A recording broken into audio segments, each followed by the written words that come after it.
Apa dia? Okey. Jadi khusus pada pagi ini bertajuk plagiarism dan APA style format. Jadi undang makluman semua khusus ini anjuran JPIT dari JMSK, Jabatan Matematik Sains dan Komputer, in collaboration together with UPIT dari Politeknik Kuching Sarawak.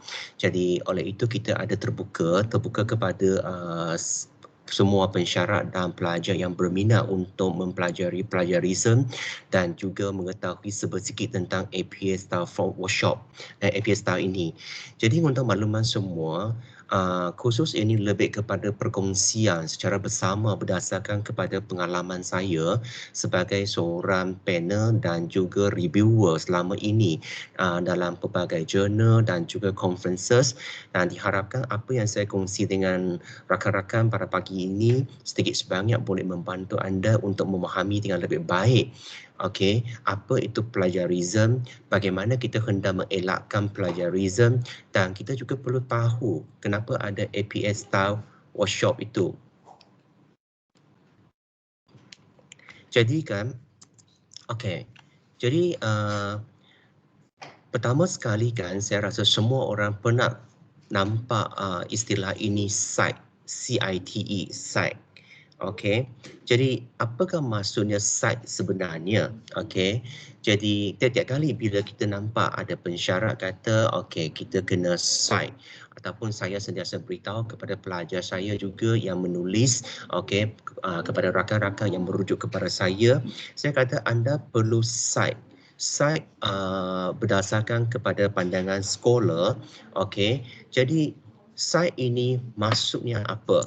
Maksudnya sebenarnya adalah kita refer, kita rujuk. Kita rujuk kepada sumber-sumber yang dipercayai, sumber-sumber yang valid. Bila kita cite, kita kena berhati-hati. Sumber yang kita rujuk mesti sumber yang dipercayai. Contohnya yang tidak boleh kita percaya adalah seperti Wikipedia. Jangan rujuk apa-apa sumber dalam Wikipedia. Boleh baca untuk pemahaman diri, tetapi dia tidak sesuai digunakan sebagai untuk tujuan citation. Dan bila kita cite di sini, we make a reference. We make a reference to an example, proof, or authority, so that what we share, what we say and write carries the weight. Kadang-kadang, saya kongsi sikit pengalaman saya sebagai pengelia kepada student project saya di peringkat sarjana dan doktorat. Apabila mereka menulis, ramai yang suka menulis berdasarkan kepada pengalaman, berdasarkan kepada peristiwa, berdasarkan kepada kejadian yang pernah mereka experience. Tetapi bila saya baca, saya akan balas dengan satu ayat saya, iaitu saya akan balas dengan satu statement, iaitu so what? So what? Itu yang biasanya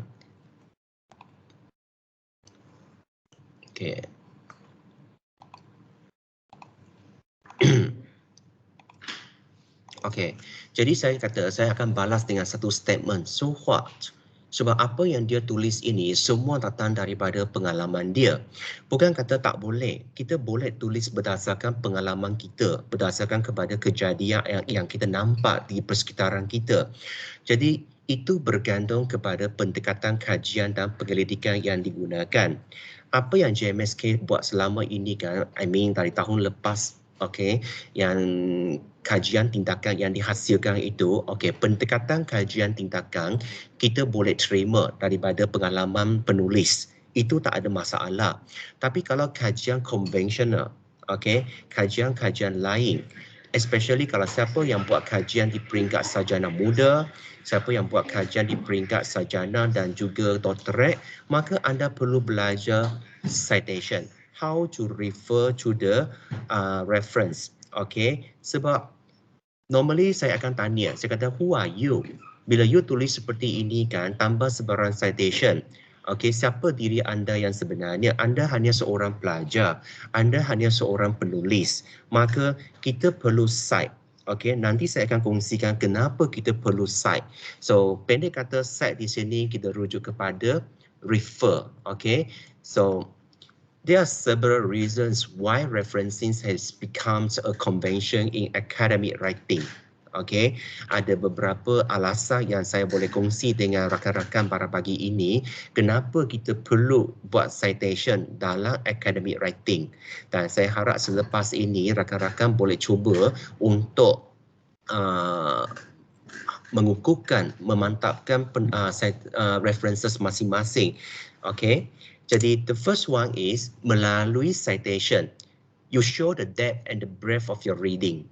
Okay, orang yang tidak membaca, okay, untuk penyelidikan dia, hanya sekadar menulis ataupun dalam penulisan anda, hanya sekadar satu ataupun dua citation sahaja, itu menunjukkan anda tidak banyak membaca. Bila anda tidak banyak membaca, sekarang kita buat online conference, tak ada masalah yang serius. Tapi bila kita pergi face-to-face conference, I mean the physical conference kan, bila kita hanya do the sharing based on our experience tanpa citation, audience akan rasa anda ini seorang yang tidak banyak mengetahui tentang variable-variable yang dikaji. Jadi kita perlu membaca untuk menunjukkan we know a lot about the variables that we study. Saya ambil satu contoh, misal kata saya melakukan satu kajian tentang psychological empowerment di tempat kerja. Jadi saya tak boleh hanya kata, okey, di tempat kerja kita mementingkan elemen psikologi, okey, dalam melakukan empowerment. Tak boleh sebab dia hanya sekadar experience. So apa yang saya kena buat? Saya kena baca banyak jurnal tentang empowerment, banyak jurnal tentang psychological empowerment di tempat kerja. Okey. Dan bila kita baca, okey, adalah telah menjadi satu amalan sekarang yang saya nampak daripada pelajar dan juga rakan-rakan saya. Okey, gunakan Google, google.com, Google Scholar. Just key in sahaja, lepas tu ambil sebarang benda yang anda jumpa. Ini adalah satu amalan yang tidak sesuai. Okey, saya tak nak kata dia salah, tapi saya kata dia tidak sesuai. Kita kena tahu, setiap tahun kita akan update pelbagai rujukan yang ada secara atas talian, pelbagai journal paper, proceeding paper yang telah diterbitkan. Maka adalah menjadi satu kewajipan kepada setiap penulis untuk mengemaskini fakta bagi sesuatu tajuk, fakta bagi sesuatu pemboleh ubat dalam lingkungan 5 tahun yang terkini. For example, now is 2022. So, tolak 5 tahun, maka saya nak 2017 dan ke atas. Okay, jangan berikan saya something like 1997. Jangan berikan saya something 1974. Terlalu lama. Tetapi ada pengecualian dia. Misal kata, kalau untuk teori, untuk model yang anda petik, sesuatu teori, sesuatu teorem, okay, sebab bukan senang untuk kita develop teori dan teorem, maka benda itu ada pengecualian dia, kita boleh pakai. Tetapi kalau untuk findings, okay, findings of research, itu anda perlu dapatkan 5 tahun yang terkini. Okay, so this is why I say citation show the depth and the breadth of your reading. Okay, boleh stopkan saya kalau anda ada apa nak tanya, tak ada masalah. Now, the next one is show your understanding of what you have read. Okay, adalah menjadi satu perkara yang sangat mengecewakan audiens. Saya ingat pengalaman saya bila saya pernah menghadiri satu conference di KL, anjuran I think UiTM. Dan salah seorang pembentang itu hanya bentangkan something yang dia, how to say, basically she just share the things. Tetapi dia tidak menggunakan apa-apa citation. At the end kan, komen yang diterima kan, seolah-olah macam, saya ingat lagi audience itu kata, we pay so much to come to the conference, but is this what we get from the conference? Jadi that's why kan, bila kita kenapa conference kita terima banyak duit, banyak bayaran. Okay, kerana kalau satu conference saya pergi, saya kena bayar 1,000 lebih ringgit Malaysia. Jadi bila saya bayar begitu banyak, jadi of course I want to get something from the conference. So begitu juga dengan pengkaji-pengkaji yang lain. Jadi Bila kita pergi conference untuk kita share findings kita, bukan sekadar findings, tapi audience nak something istimewa daripada anda, something that really can benefit their understanding. So that's why before you go for your conference, before you go for your publication and presentation, pastikan anda telah membaca, pastikan anda tahu tentang variable yang dikaji. Okay, now the next one is kita melakukan citations to craft your arguments with credible support. Craft your arguments means what? Maknanya dalam penulisan, okay, anda ada hujat-hujat yang ingin dibentangkan. Contohnya, anda ingin melakukan kesediaan pelajar untuk mengikuti proses PMP secara atas talian melalui blended learning. Jadi, jika anda kata blended learning adalah satu proses yang perlu disemak semula, maka hujat ini jangan hanya disampaikan begitu sahaja. Anda perlu sokong hujat ini dengan credible support. Credible support means what? Meaning that this is based on the credibility of the resources. Sumber yang boleh dipercayai. Dan sumber itu biarlah pengkaji-pengkaji yang telah melakukan kajian dalam bidang itu, dalam aspek itu.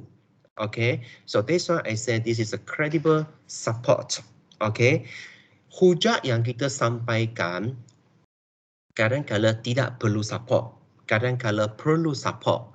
Nanti saya akan kongsikan hujat yang macam mana kita perlu support, hujat yang macam mana kita tidak perlu support. Okay, so kita kena tahu benda ini. Okay, let me ask you. Katakan COVID-19, definition of COVID-19. Adakah COVID-19 definition dia perlu support lagi? Memang tidak perlu. Sebab semua orang sudah tahu COVID-19. Semua orang sudah tahu asal-usul COVID-19. Okay, dan kita pun tahu. Please mute, please mute. Okay.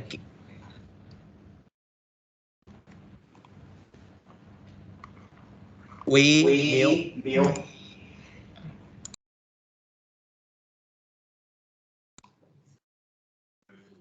Okay, jadi kalau COVID-19 ini adalah something yang telah orang faham, maka kita tidak perlukan apa-apa lagi rujukan untuk dia. Hujat yang diperlukan credible support, misal kata, kalau Nadia tulis sekarang kata, okay, blended learning perlu disemak semula melalui 4 faktor ini, maka dia perlu kemukakan hujat daripada support dia, kenapa perlu. Okay, so kita tidak boleh just present sahaja hujat kita macam itu.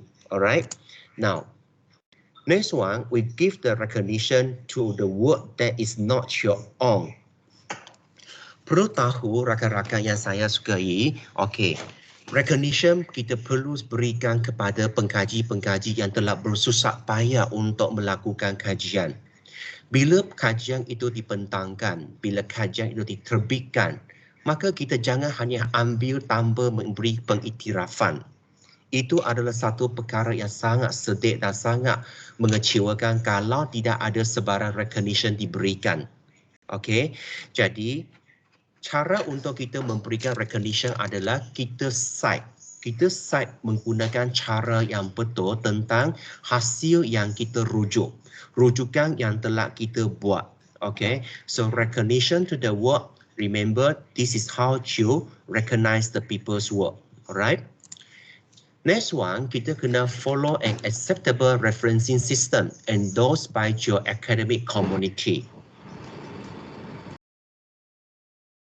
Jadi, acceptable referencing system ini maksudnya apa? Okay, ia bergantung kepada platform yang disediakan. Contohnya, jika anda ingin menghantar kertas untuk JOSTEC ke JOSTEC, JOSTEC mementingkan format referencing berdasarkan kepada APA. Okay, jadi kena rujuk APA cara untuk recognize the paper, cite the paper. Kalau contoh yang lain, contohnya kalau university, I give you one example, some of the universities kan, macam contohnya I think wawasan Open University mereka menggunakan cara Chicago, okay, Chicago citation. And then kalau macam contoh university, University Science Malaysia, mereka juga gunakan APA. Jadi itu bergantung kepada komuniti yang anda rujuk. Okay, jadi kita kena semak apa sebenarnya referencing system yang mereka guna dan kita kena follow. Alright. Now, next one, we want to provide the information to the readers about the sources that are used so that they can refer to them. Jadi, salah satu tujuan kita sediakan citation ini adalah kita hendak membantu penyelidik masa depan untuk menjejak sumber-sumber yang kita gunakan melalui rujukan yang telah kita senaraikan. Jadi, kalau kita adalah seorang pengkaji yang tidak bertanggungjawab, maka dia akan melakukan secara suka hati dia tanpa menggunakan APA format, tanpa menggunakan Chicago format, lepas tu dia hanya senaraikan ikut suka hati dia sahaja. Maka bagaimana kita hendak membantu penyelidik masa hadapan untuk mengetahui sumber itu. Okey, jadi bayangkan, itulah sebabnya kenapa kalau PhD students, master students, kita nak pastikan senarai bibliografi yang mereka gunakan hendak ditulis, disediakan mengikut format yang betul. Okey, saya sebut tentang rujukan dan bibliografi. Apa beza di antara rujukan dan bibliografi? Rujukan, kita rujuk apa sahaja sumber yang kita gunakan. Dan sumber itu kan sama ada kita guna dalam rujukan dalam penulisan kita ataupun tidak digunakan dalam penulisan kita, kita boleh senaraikan semua di dalam rujukan. Itu kalau anda gunakan perkataan rujukan. Tapi kalau anda gunakan bibliografi, okey, kalau anda gunakan perkataan bibliografi, maknanya apa yang anda gunakan dalam references ini pastikan ia memang ada di dalam references ini juga. Okey, dalam references yang anda gunakan. Okey, jadi tak bolehlah kalau saya rujuk apa-apa sumber yang anda cite di dalam penulisan kemudian tidak ada dalam bibliografi, tak boleh. Tapi rujukan boleh, semua kena ada, sama ada digunakan ataupun tidak digunakan, as long as kita yang rujuk, maka kita boleh tuliskan dia di dalam rujukan. That's why sama ada nak gunakan rujukan, nak gunakan bibliografi, again, dia ikut kepada platform yang kita sediakan. Dan dia juga ikut kepada penyelia masing-masing. Ikut juga kalau katakan contohnya kalau ikut Jostek. Jostek saya nak bibliografi. Meaning to say, kalau dalam penulisan anda gunakan 13 rujukan, maka dalam bibliografi saya nak tengok 13 references juga. Okay, so itu cara kita hendak memberikan informasi. Now, as an academician, one of the 4 front qualities is academic honesty. Kita kena jujur sebagai tenaga pengajar yang jujur, sebagai pelajar yang jujur, kita kena tahu benda ini. And this is connected to the professional ethics. If we have borrowed the ideas, we cannot claim them to be our own. Okay, sebab idea ini datang daripada orang lain, datang daripada pengkaji. Maka kita jangan ambil, tukar ayat sikit, tukar perkataan sikit, kata ini saya punya. Tak boleh. Okay, ini masih lagi plagiarism. Okay, so we have to learn how to avoid the plagiarism. Plagiarism is considered a serious breach of academic ethical codes, and most institutions implement some measure of punishment. Di luar negara, saya sudah nampak tindakan-tindakan yang begitu tegas sekali telah diambil ke atas penulis, pengkaji, pensyarah, pelajar yang melakukan plagiarism. Okey, ada pensyarat yang telah dinaikkan ke pangkat profesor, tetapi bila dapati dia melakukan plagiarism, dia diturunkan pangkat ke profesor madya. Ada pelajar yang melakukan plagiarism, akhirnya terpaksa diberhentikan ataupun dilanjutkan semasa pengajian. Okay, so each may involve deny of your degree and losing your job. So class, What is plagiarism? Okay, so plagiarism covers what Sharma 2007 said, intentional or accidental plagiarism, sama ada secara sengaja ataupun secara tidak sengaja, no excuses, tak peduli. Sama ada anda sengaja melakukan dia, anda secara tidak sengaja melakukan dia, maka itu masih lagi plagiarism. Okey. Saya ingin kongsikan sikit tentang apa yang disebut dalam Merriam-Webster Online Dictionary tentang plagiarism. Dalam online dictionary ini kata plagiarize maksudnya to steal and pass off. Pass off means the ideas or the words of another as one's own. Awak curi dan awak gunakan idea itu, perkataan itu, paragraf itu, kata itu adalah anda punya. Itu plagiarize. Okay. Second, to use another production without crediting the source. Awak gunakan hasil karya orang lain tanpa memberi kredit, tanpa memberi pengiktirafan kepada sumber itu. Yang ketiga, to commit the literary theft. Okay, itu satu kecurian tentang hasil sastra. Okay, hasil literasi. To present as new and original an idea or product derived from an existing source. Okay, daripada sumber yang sedia ada. Anda telah menggunakan dia, mungkin tukar nama, mungkin tukar sedikit dan kemudian anda claim itu adalah hasil diri anda. Itulah sebabnya kenapa kita gunakan turning in, kenapa kita gunakan certain plagiarism checker tool untuk semak sejauh manakah anda telah melakukan plagiarism ini. So ada sesetengah institution, misal kata Universiti Malaya. Universiti Malaya mereka telah setkan similarity index melalui turning in tidak boleh melebihi 10%.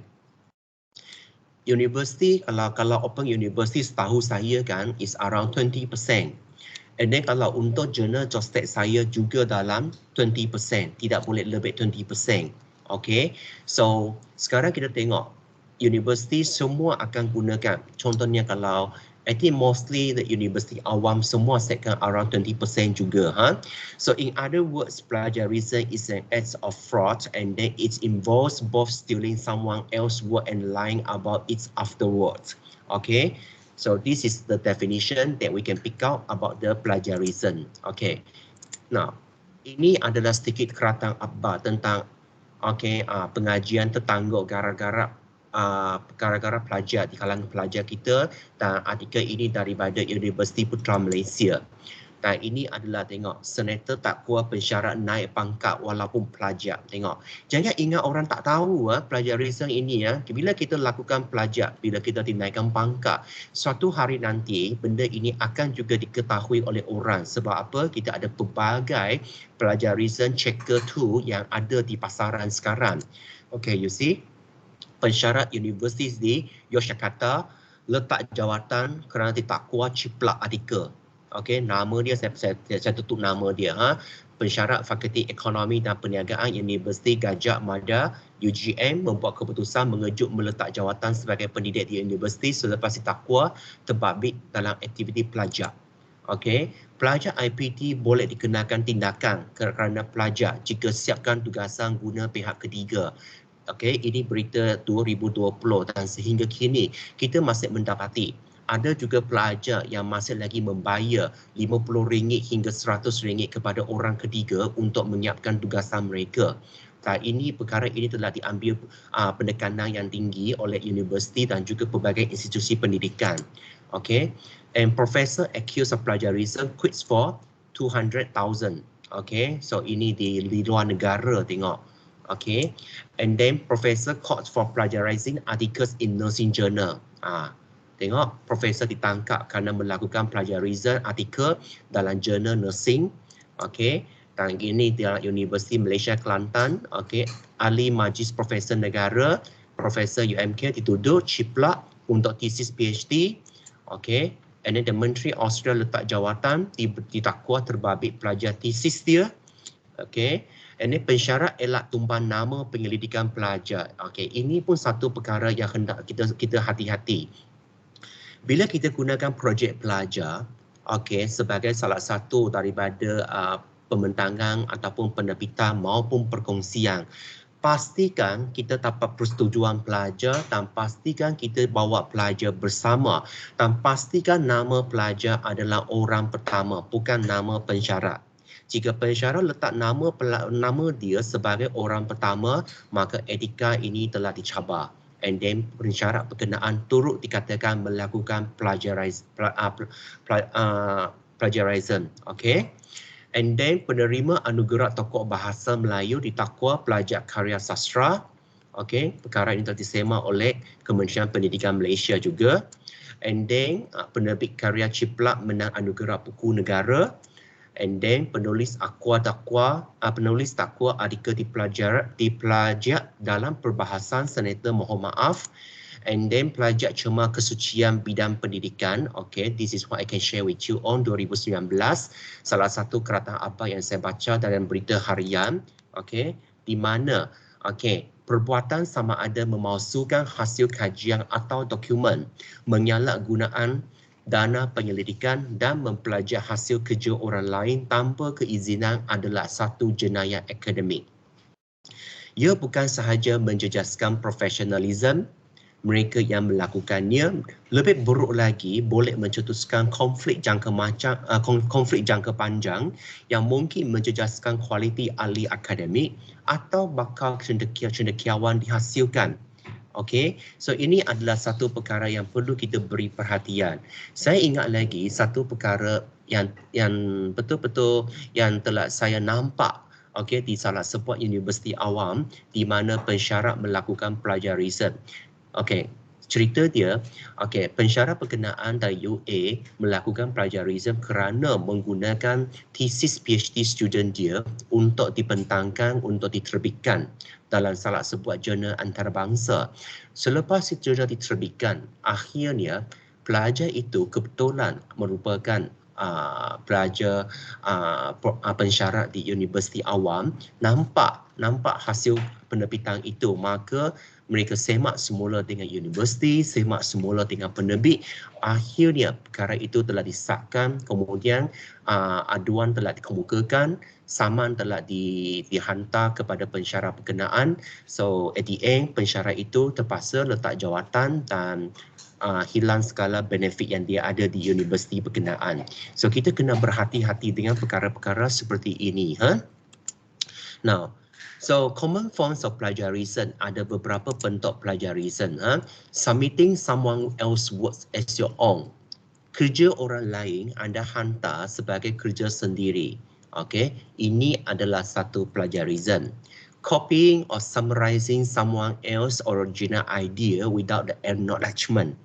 Kita boleh baca hasil orang lain, kita boleh cuba memahami hasil orang lain juga, tetapi pastikan anda memberikan recognition, pastikan anda memberikan acknowledgement kepada penyelidik tersebut.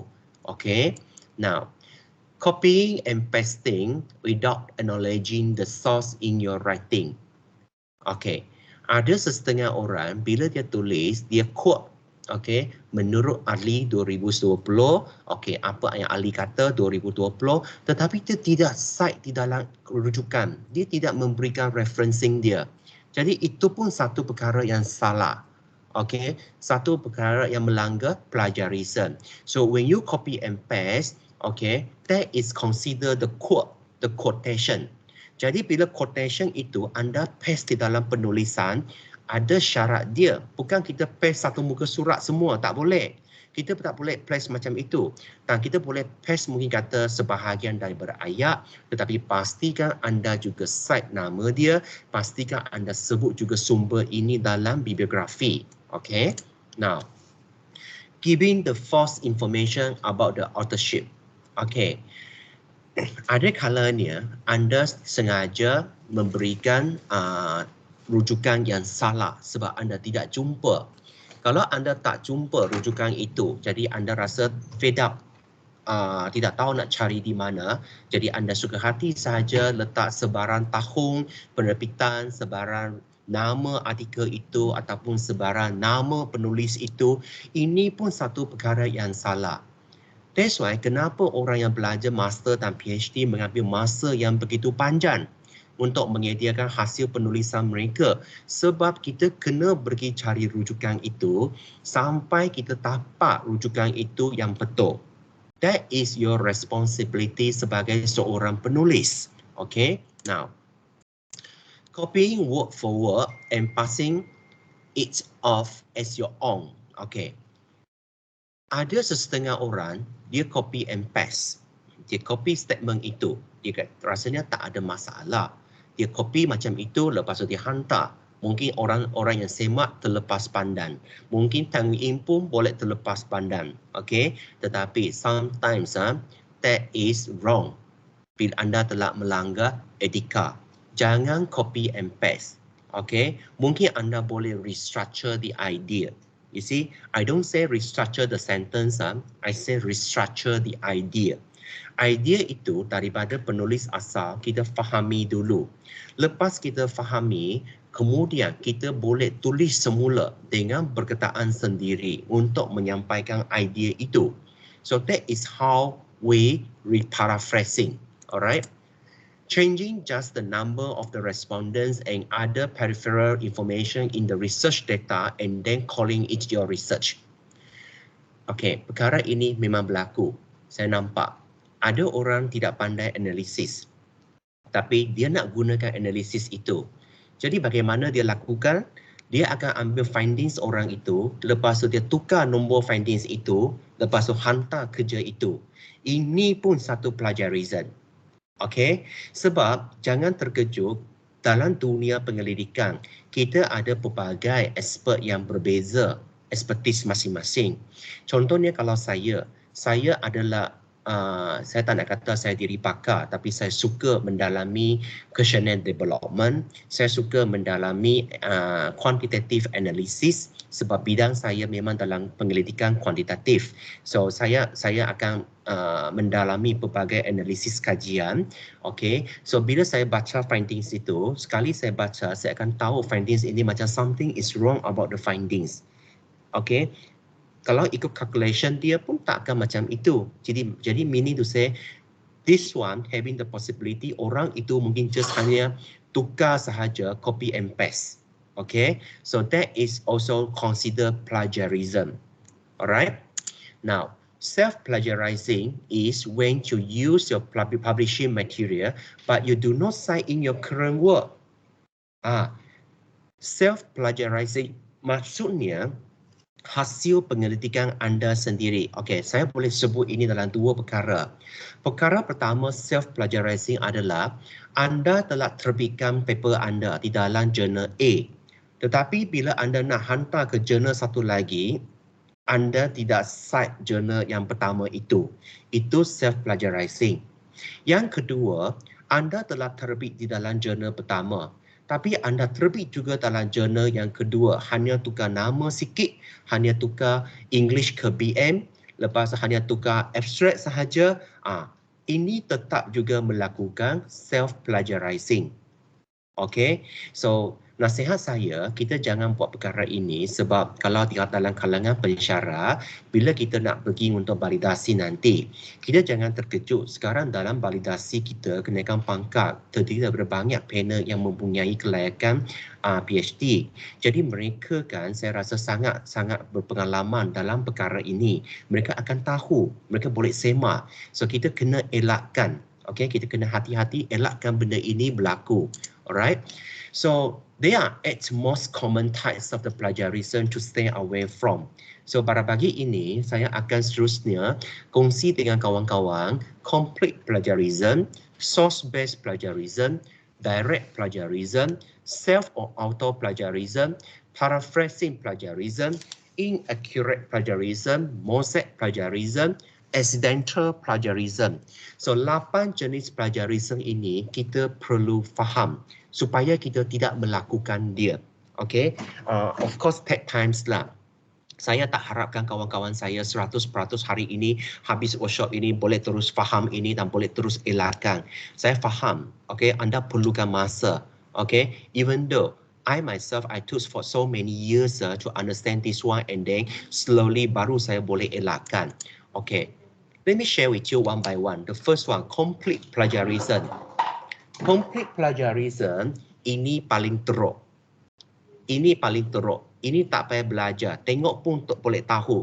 So dia dikira sebagai satu kecurian intelektual, kecurian kecelikan, okay, and stealing.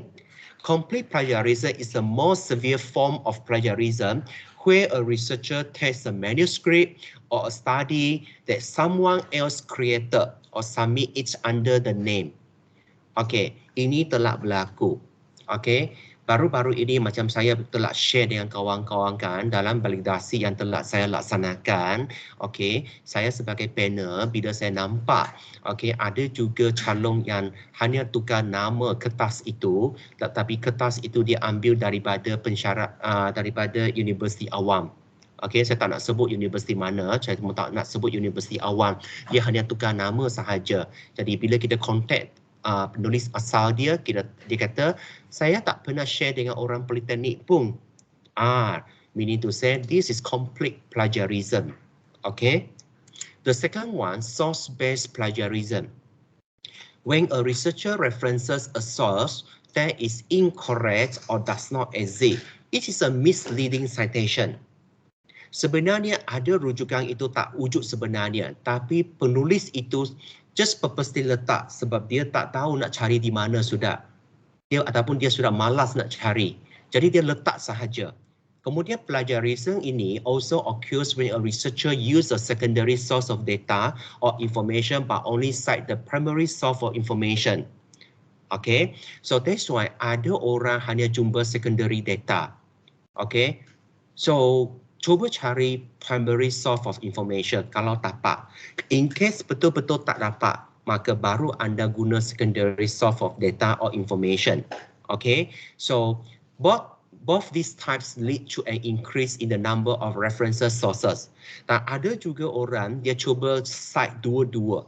Dia kata dia nak cite the main citation, the secondary citation, semua dia cite supaya nampak banyak rujukan dia. Tak boleh. Tak ada makna pun. Okay, so this in turn increase the citation number for inferences. Okay, no need actually. So what? So data fabrication is the making of data and research findings, while the data falsifications involve changing or omitting data to give a false impression. Okay, saya nak sentuh sikit tentang data falsification. Data falsification maknanya anda tukar data itu, anda buang data itu untuk memberikan gambaran yang salah. Ini pun plagiarism. Sebab kita jangan lupa, especially perkara ini boleh memberikan kesan yang sangat teruk kepada bidang perubatan khususnya. Bidang kajian perubatan, you just imagine kalau awak ubah data, kata kononnya okay, kaedah rawatan itu berguna berdasarkan finding awak, lepas tu pengkaji yang lain turut menggunakan dia, akhirnya you misleading the future researcher. So ini kita perlu elakkan. That's why contohnya kajian tindakan yang kita buat.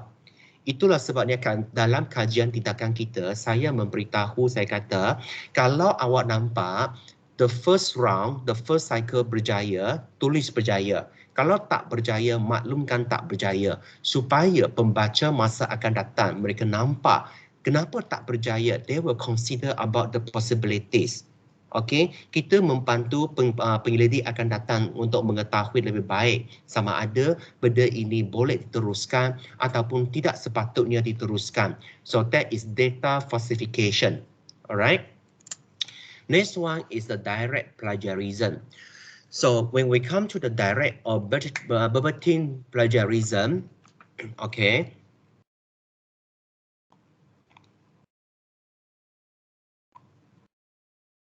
Okay, so now when we come to this one, the direct plagiarism, this happens when an author copies the text of another author word for word and then without the use of quotation, marks of distribution, attribution, thus passing it as his or her own.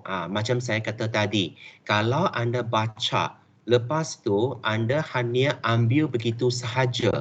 Bila anda ambil begitu sahaja tanpa melakukan sebarang perubahan. Okay, jadi itu dipanggil direct plagiarism. In that way, it is like complete plagiarism. Dia macam tadi, complete plagiarism. Cuma beza dia adalah direct plagiarism ini mungkin dia tidak copy and paste semua.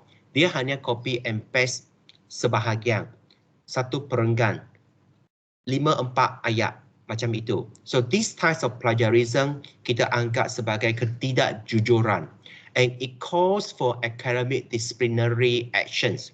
Itulah sebab pelajar yang melakukan direct plagiarism ini sepatutnya penyelia harus mengambil tindakan yang tegas.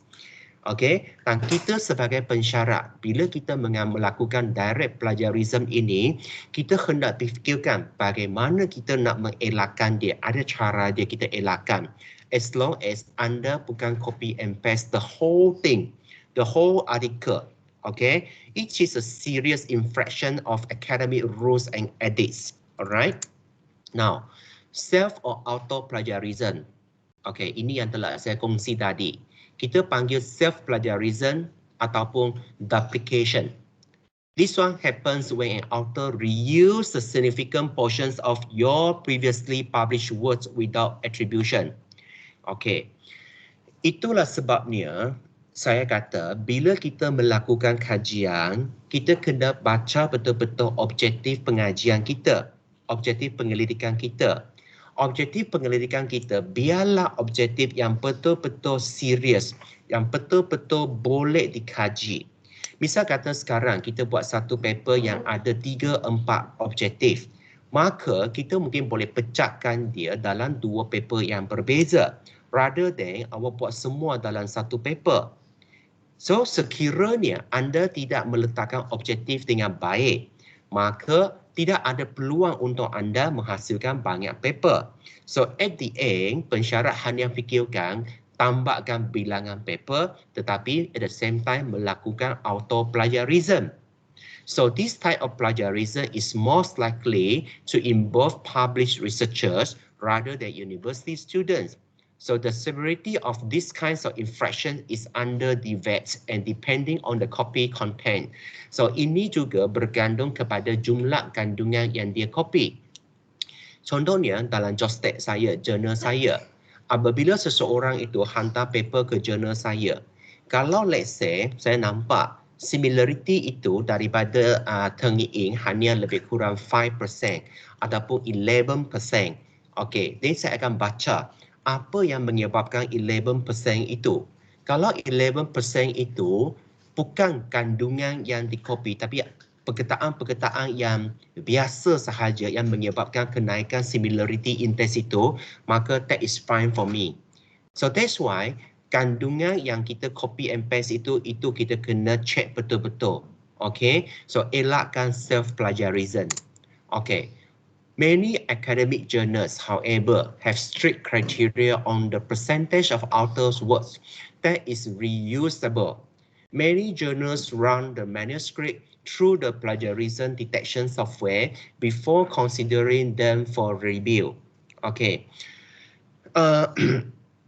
Saya ingat lagi Enricon 2 tahun lepas, okay, bila saya sebagai chief reviewer, paper yang hantar kepada saya, bila saya cek melalui Teng Ying, bila saya baca, bukan semua paper saya cek sebenarnya, tapi bila saya baca, saya rasa paper ini macam saya pernah baca di suatu tempat.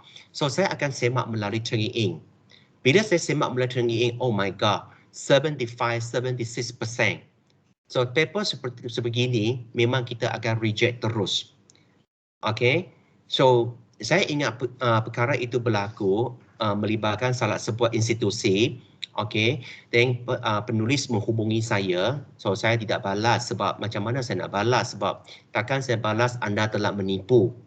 Dan bila saya semak paper itu kan, okay, bila saya check with Universiti Pendidikan Sultan Idris UPSI, sebab saya check online, bila saya semak online, paper itu rupa-rupanya telah dibentangkan dan telah diterima masuk ke dalam salah sebuah jurnal di UPSI. Jadi, dia hantar semula ke Enricon. 2 kali dia bentang dan 1 kali dia terbit. Jadi, kita terus tolak paper itu. Okay, so we have to be very, very careful sekarang. Now, Paraphrasing, okay, eight most common type, one more thing, paraphrasing plagiarism. Okay, it involves the use of someone else's writing with some minor changes in the sentence and using it as one own. Ada orang dia baca, okay, katakan sekarang penulis ini, dia baca kertas saya. Dia nampak perenggan saya, okay, dia nak ambil perenggan itu. Dia hanya tukar beberapa perkataan, lepas tu dia masuk ke dalam kertas dia, lepas tu dia claim ini adalah hasil dia. That is also the plagiarism. If you do the paraphrasing yang betul adalah you need to paraphrase the idea, structure of the idea. Bukan awak paraphrase perkataan, bukan awak paraphrase ayat sahaja. Okay, and because the students often do not have a clear understanding of what constitutes the plagiarism, there are recommendations for the research and writing available to reduce the risk of plagiarism program. Okay. Okay, welcome Jaihan. Okay, saya sambung. Jadi sekarang kan kita kena tahu bila kita sebut paraphrasing, kawan-kawan dan pelajar sekalian, jangan ingat awak hanya paraphrase tukar satu dua patah perkataan dan copy and paste. No, that is very wrong. You nak paraphrase, you must paraphrase the idea. How to start this one? You must read. Understand the idea. Lepas anda faham idea itu, maka anda barulah boleh restructure, tulis dengan perkataan sendiri idea tersebut. Okay? Now, inaccurate authorship. Okay? Authorship owner itu tak accurate, tak tahu siapa punya. So, apa maksudnya? In one form, when an individual contributes to a manuscript but does not get the credit for it. You see? Saya pun sangat-sangat marah. Kadang-kala paper saya kan bila digunakan oleh penulis itu tetapi tidak mendapat kredit. Maknanya dia tidak cite saya di dalam rujukan dia. Dia tak cite saya dalam bibliografi dia. Maka that is something very very bad. Okay? Tengok, ada kebaikan dia bila anda cite sebegini. Okay, let me share with you one experience from me. Saya rasa cukup bangga ada satu kali kan bila salah satu paper saya kan tentang feedback environment, bila dia salah seorang pelajar doctorate di Monash University Australia, dia cite paper saya, and then bila university nampak, and then sebab students itu dia cite banyak kali nama saya dalam penulisan dia, at the end universiti berkenaan menghubungi saya untuk menjadi panel kepada penulisan pelajar itu. That's why you see, this is how we get the recognition. Okay, so kita perlu cite accurate, secara accurate. And it is also possible to commit this form of plagiarism when someone else edits the manuscript, leading to substantive changes.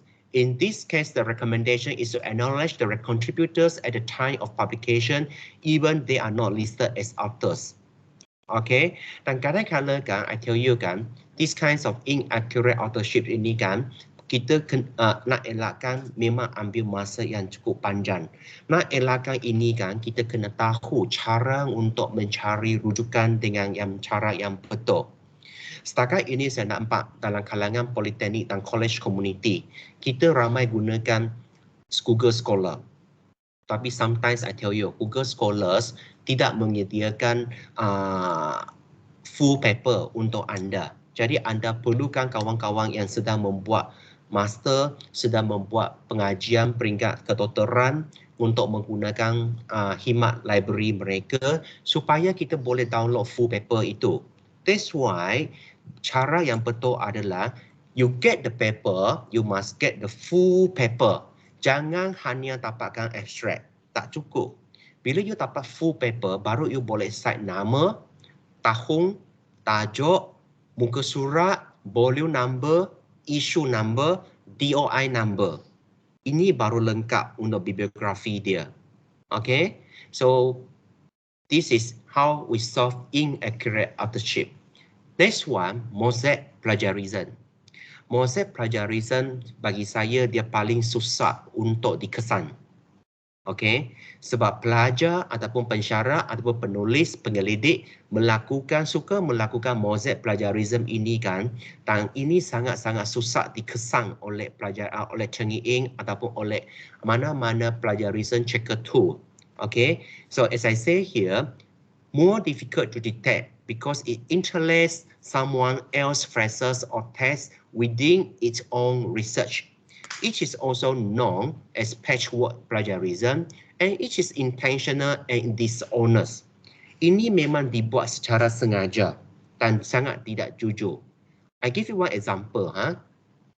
Contohnya saya boleh katakan, okay, blended learning merupakan proses yang perlu disemak secara berterusan kerana berdasarkan cadangan yang dikemukakan oleh Nadia 2020 di mana blended learning bla bla bla bla. Saya masukkan idea Nadia 2020 ke dalam statement ini. Jadi, orang tidak mudah kesan bahawa sebenarnya saya curi idea Nadia dan saya mungkin hanya ubah structure sikit, saya mungkin hanya ubah sentence structure, saya mungkin hanya ubah sedikit perkataan sahaja. That is not good. Okay, tapi mozek plagiarism, I tell you, ini paling susah untuk kita kesan. Okay, now, accidental plagiarism, secara tak sengaja. Whether intended or unintended, secara sengaja maupun tak sengaja. There is no excuse. There is no excuse for plagiarism. And the consequences are often the same. Kesan dia sama. Sekiranya ditangkap, kita akan malu. Okay? However, plagiarism may be accidental if it occurs because of neglect, mistake, or unintentional paraphrasing. Tapi kadang-kadang kan, kita memang tak sengaja melakukan kesilapan ini. Jadi itu bergantung kepada how serious you have made this mistake. How many percent awak telah melakukan kesilapan ini, kita akan semak. So students are likely to commit accidental plagiarism.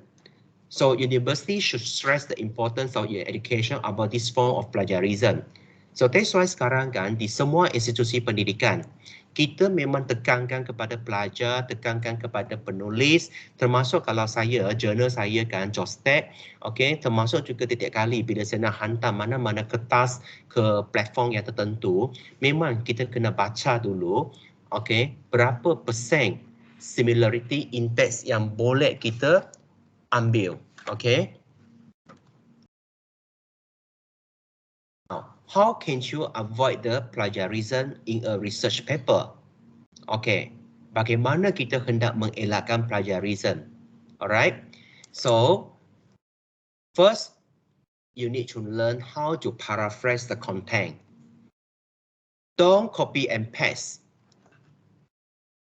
Okay, don't copy and paste the text verbatim from the reference paper. Restate the ideas in your own work. Okay, restate the idea in your own work.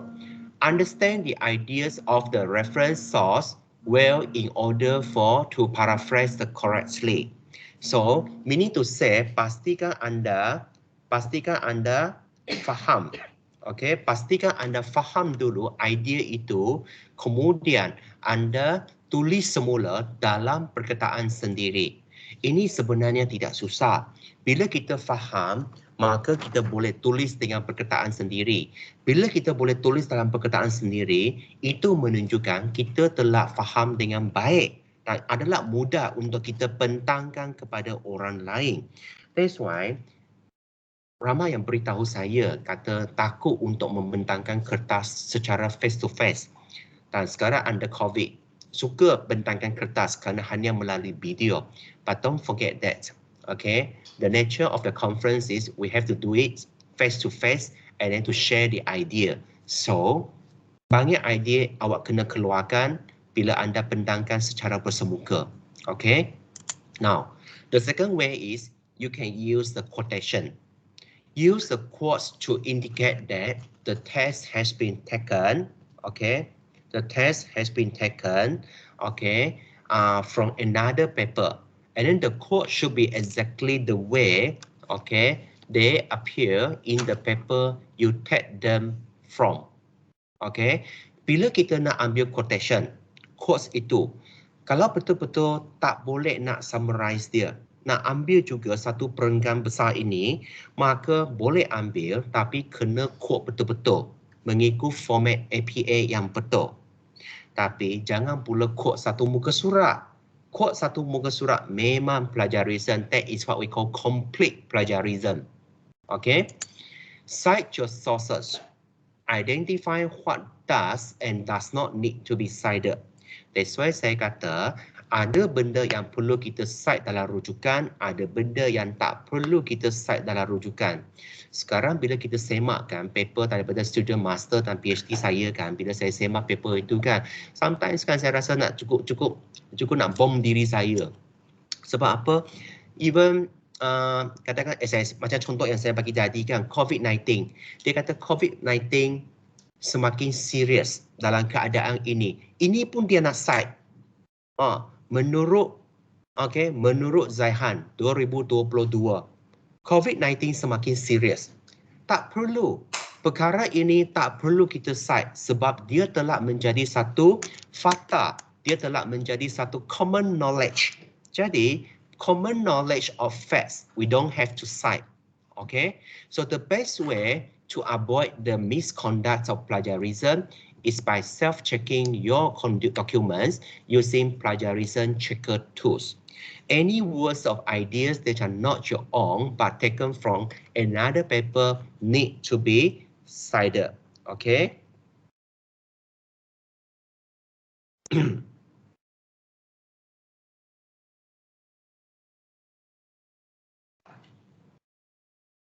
Okay, so cite your own materials. If you are using content from your previous paper, you must cite yourself. Ini pun satu isu juga.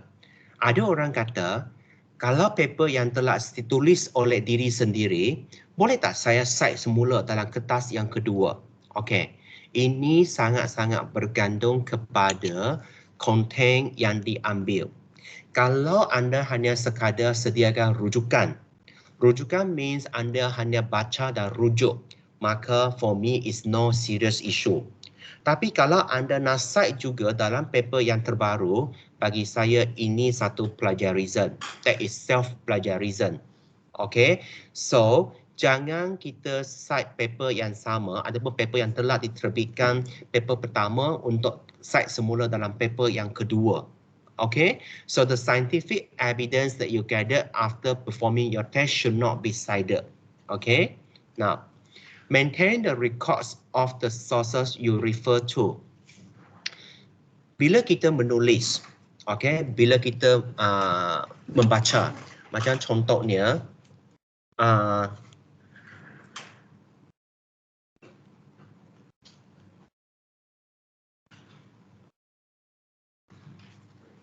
okay, bila kita menulis, kita akan rujuk.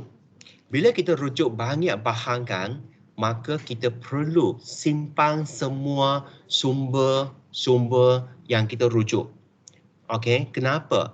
Kalau kita tak simpan, nanti macam mana kita nak sediakan bibliografi? Okay, macam mana kita nak sediakan quotation nanti? Macam mana kita nak sediakan bibliografi nanti? Jadi, itulah sebabnya kita belajar gunakan EndNote ataupun any reference manager. Tetapi, jangan harapkan EndNote sepenuhnya. Why? Okay, pengalaman saya menggunakan EndNote, right? Suatu ketika dulu bila saya dalam pengajian saya, ketutoran saya, semester pertama, tahun pertama saya gunakan EndNote. Okay, this is the experience I share with you. Jadi saya nampak EndNote ini setiap kali bila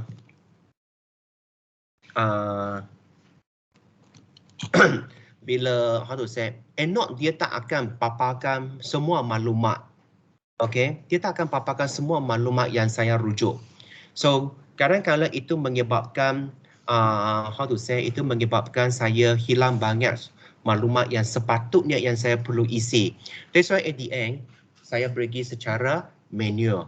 Saya sediakan bibliografi saya secara manual menggunakan format APA. Dan ada orang juga gunakan Mendeley. Boleh. Okay. You can try. I don't know how helpful that one. You can try. Okay. So awak boleh juga pakai Mendeley. Alright. So use the multiple references for the background information or literature survey. Okay. For example, rather than referencing a review, the individual paper should be referred to and cited. Okay. Maknanya jangan hanya rujuk satu jenis sumber. Ada orang rujuk katakan sumber blog, sumber macam surat khabar, majalah, hasil kajian, okay, kertas proceeding. Itu semua boleh kita pakai. Okay. Now, you can also use the plagiarism checkers untuk anda semak the various plagiarism detection tools yang boleh digunakan dalam konteks politeknik dan college community. Kita gunakan Ying sekarang. Jadi anda boleh semak how much of your papers is plagiarized. Okay. Now, many referencing systems have been established. Kita ada Harvard, kita ada Chicago, MLA is a Modern Language of America, dan kita ada APA, American Psychologists Association. Okay, so style in terms of doing in-text citation and in making an reference list. So, saya tak paksa semua orang kena tahu semua jenis referencing system ini. Even though saya sendiri, saya hanya gunakan APA format sebab saya lebih biasa gunakan APA format. Tapi kalau kita pilih APA ataupun any other referencing system, pastikan kita ada certain level of knowledge tentang APA format itu. Okay. Now, so when do we omit in-text citation? Okay, kita kena belajar untuk membuat in-text citation. Some information is generally accepted as a fact, or they are so widely known and that no one will be disturbed if the original source is not noted. Inilah yang saya kata, bukan semua perlukan in-text citation. Okay, apa maksud in-text citation? Okay, kawan-kawan, I give you one example. Misal kata, saya kata according to John 2020. Okay, ini adalah in-text citation. Okay, this is in-text citation. Tapi bukan semua in-text citation ini diperlukan kalau maklumat itu terlalu umum. Maklumat itu terlalu biasa. Semua orang sudah tahu. Maka tak payah citation itu. Okay. Now, 12 reason. Ada 12 alasan untuk kita buat citation. First, of course, we want to elakkan plagiarism. Yang kedua, discourse community elegance. Use a certain style because of in-house preference, especially when you wish to publish. Awak kena semak. Misal kata yang ini, Jostek. Jostek kita nak APA. Maka anda perlu gunakan APA. Okay. Now, yang ketiga, to support your claims and arguments. Okay. Macam saya kata tadi, kalau ada hujat yang kita sampaikan yang rasa kita nak cabar pembaca, maka make sure dia support by the credible support. Okay. Show the extent of your reading. Sejauh manakah anda telah baca tentang hasil anda. Saya tak nak kata saya pakar, tapi sekarang kan bila saya baca paper kan, sebab saya banyak pengalaman untuk menjadi reviewer dan juga panel dan juga judge untuk conference dan juga journal paper. And the latest one saya adalah reviewer yang reviewer jemputan untuk Journal of Leadership dari Indonesia. Jadi bila saya baca certain paper itu, saya tahu orang itu dia baca tak baca. Okay, kita akan tahu. And then to enable the reader to identify the sources used as well as noting the accuracy of the material used. Kita nak membantu reader kita untuk tahu tentang rujukan itu. That's why you must cite. Okay. Now, saya share sikit tentang beberapa contoh in-text citations. I'm not going to share everything sebab impossible. So, biasanya kalau buku cara dia senang. Mention the author's last name. Hanya ambil nama terakhir penulis itu dengan tahun terbitan. Contohnya, kalau orang barat bisa kata nama dia, misal kata Whitney Johnson. Winnie Johnson, kita akan ambil nama belakang dia, maka sebagai Johnson.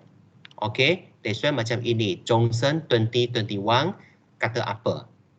Okay, kita takkan tulis nama Whitney. Okay, now, kalau penulis itu penulis Cina, Cina ambil nama yang pertama, nama keluarga dia Lee. Okay, kalau macam saya, okay, ambil Ling 2022, menerangkan macam ini. Okay, kalau Cina, penulis Cina ambil nama pertama. Kalau penulis Melayu, ambil nama dia sahaja. Kalau Muhammad Sudirman bin Ali, maka ambil Muhammad Sudirman. Jangan tulis semua Muhammad Sudirman bin Ali 2020 menjelaskan bahawa saya rasa sangat malu bila saya baca paper macam ini. Okay, so kita ingat, kita belajar hari ini, Muhammad Sudirman sahaja dengan tahun dia.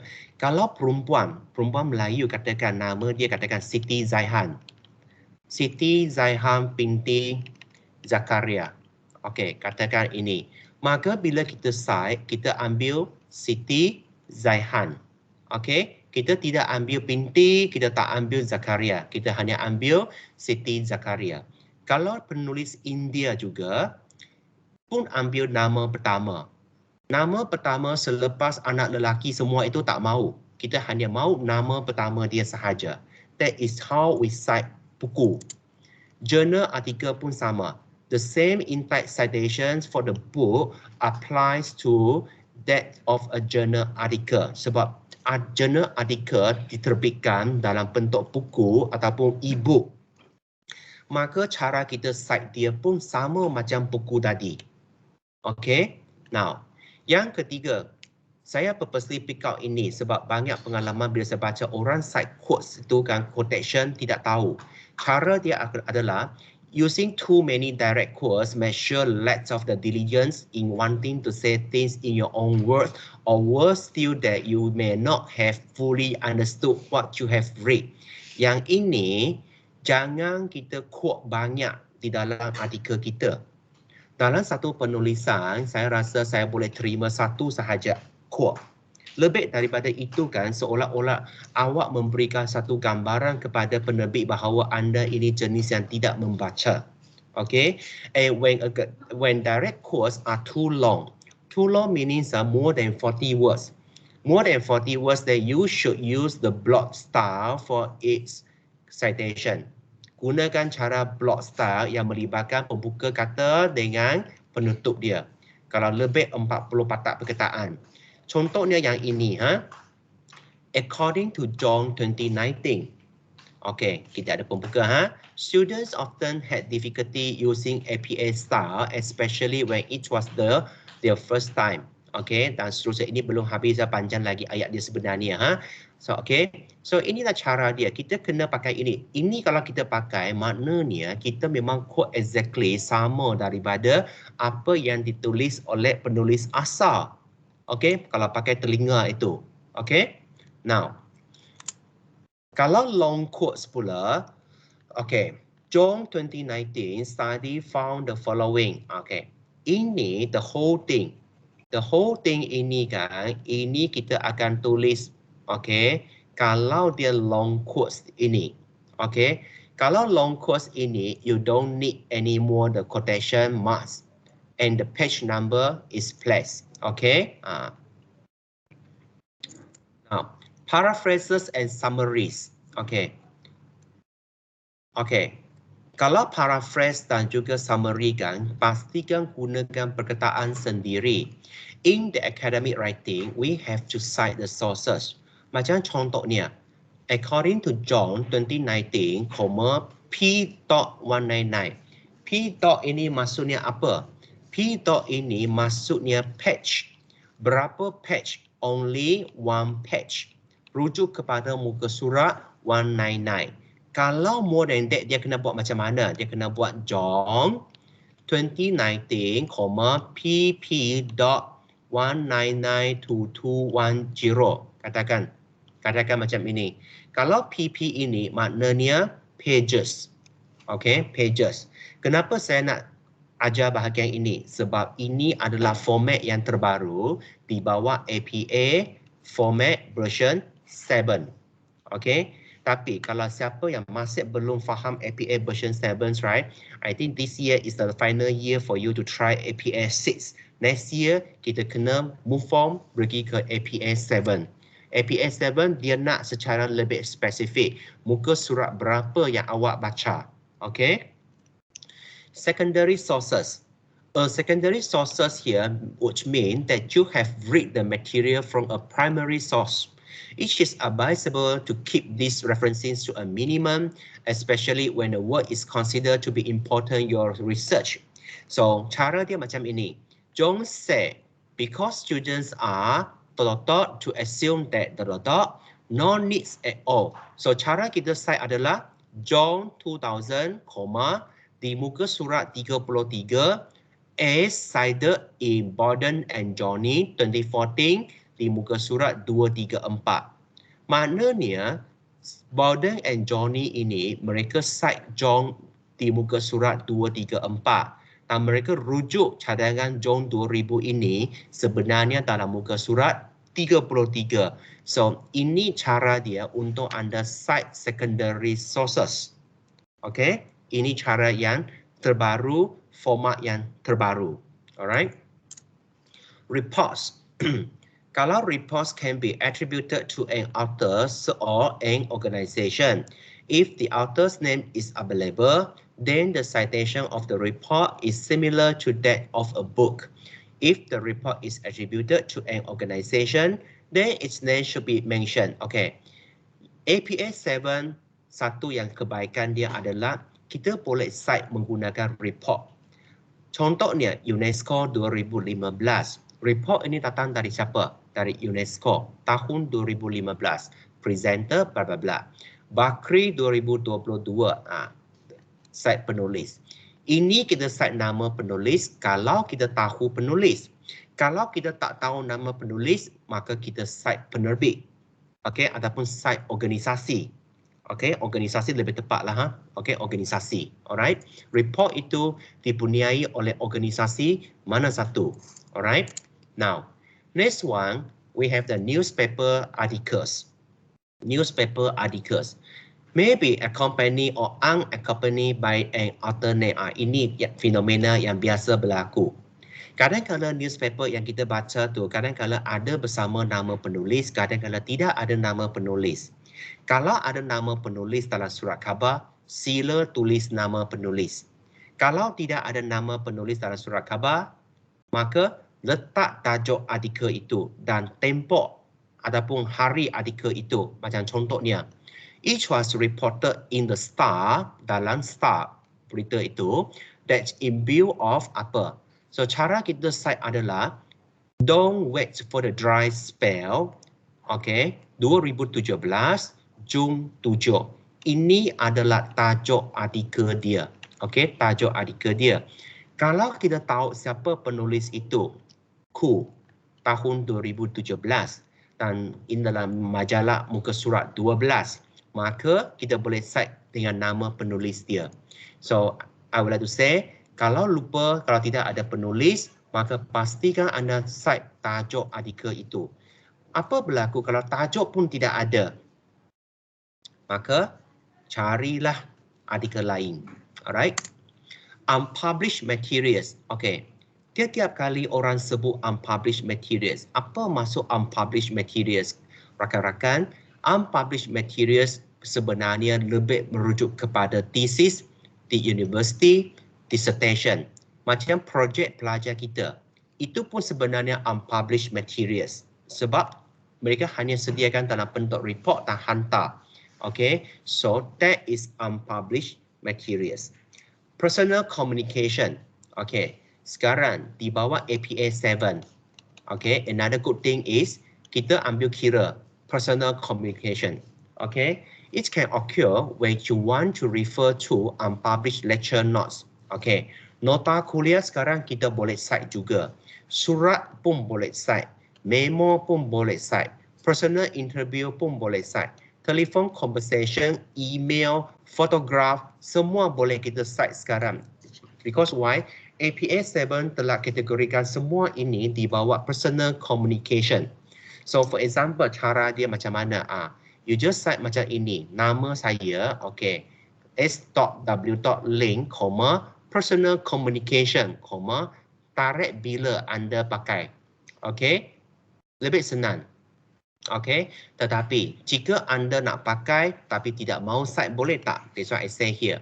Personal communication need not be cited in the end reference list. Anda boleh tidak perlu listkan personal communication di dalam bibliografi anda. Boleh. Bahagian ini dibenarkan. Electronic sources. Semua jurnal online kita. Biasa ke kita nampak perkataan ini, DOI ini kan, yang rujuk kepada jurnal kita. The information included is an in-text citation for electronic sources is similar to that of a book, a journal, an article or report. As long as benda itu kita download daripada online kan, okay, yang ada penerbit secara atas talian itu,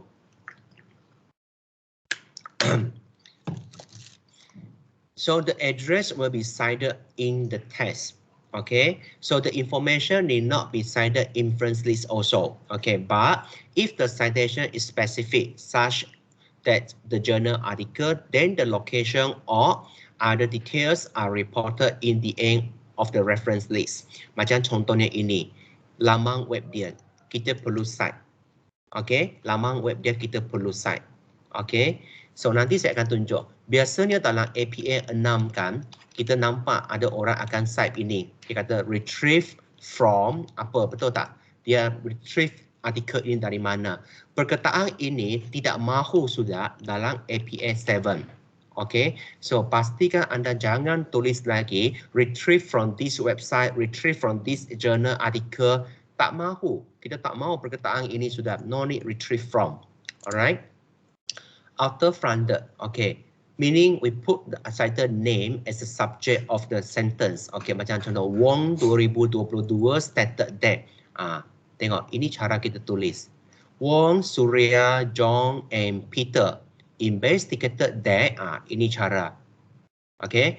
Or in modifying the phrase that precedes the subject, macam contoh according to Wong, ataupun research question 2 draws on Bandura, di mana in Vanderbilt 1998 theory, ataupun kita boleh buat juga dengan cara seperti ini. Tengok, ini semua adalah cara untuk kita buat in-text citation.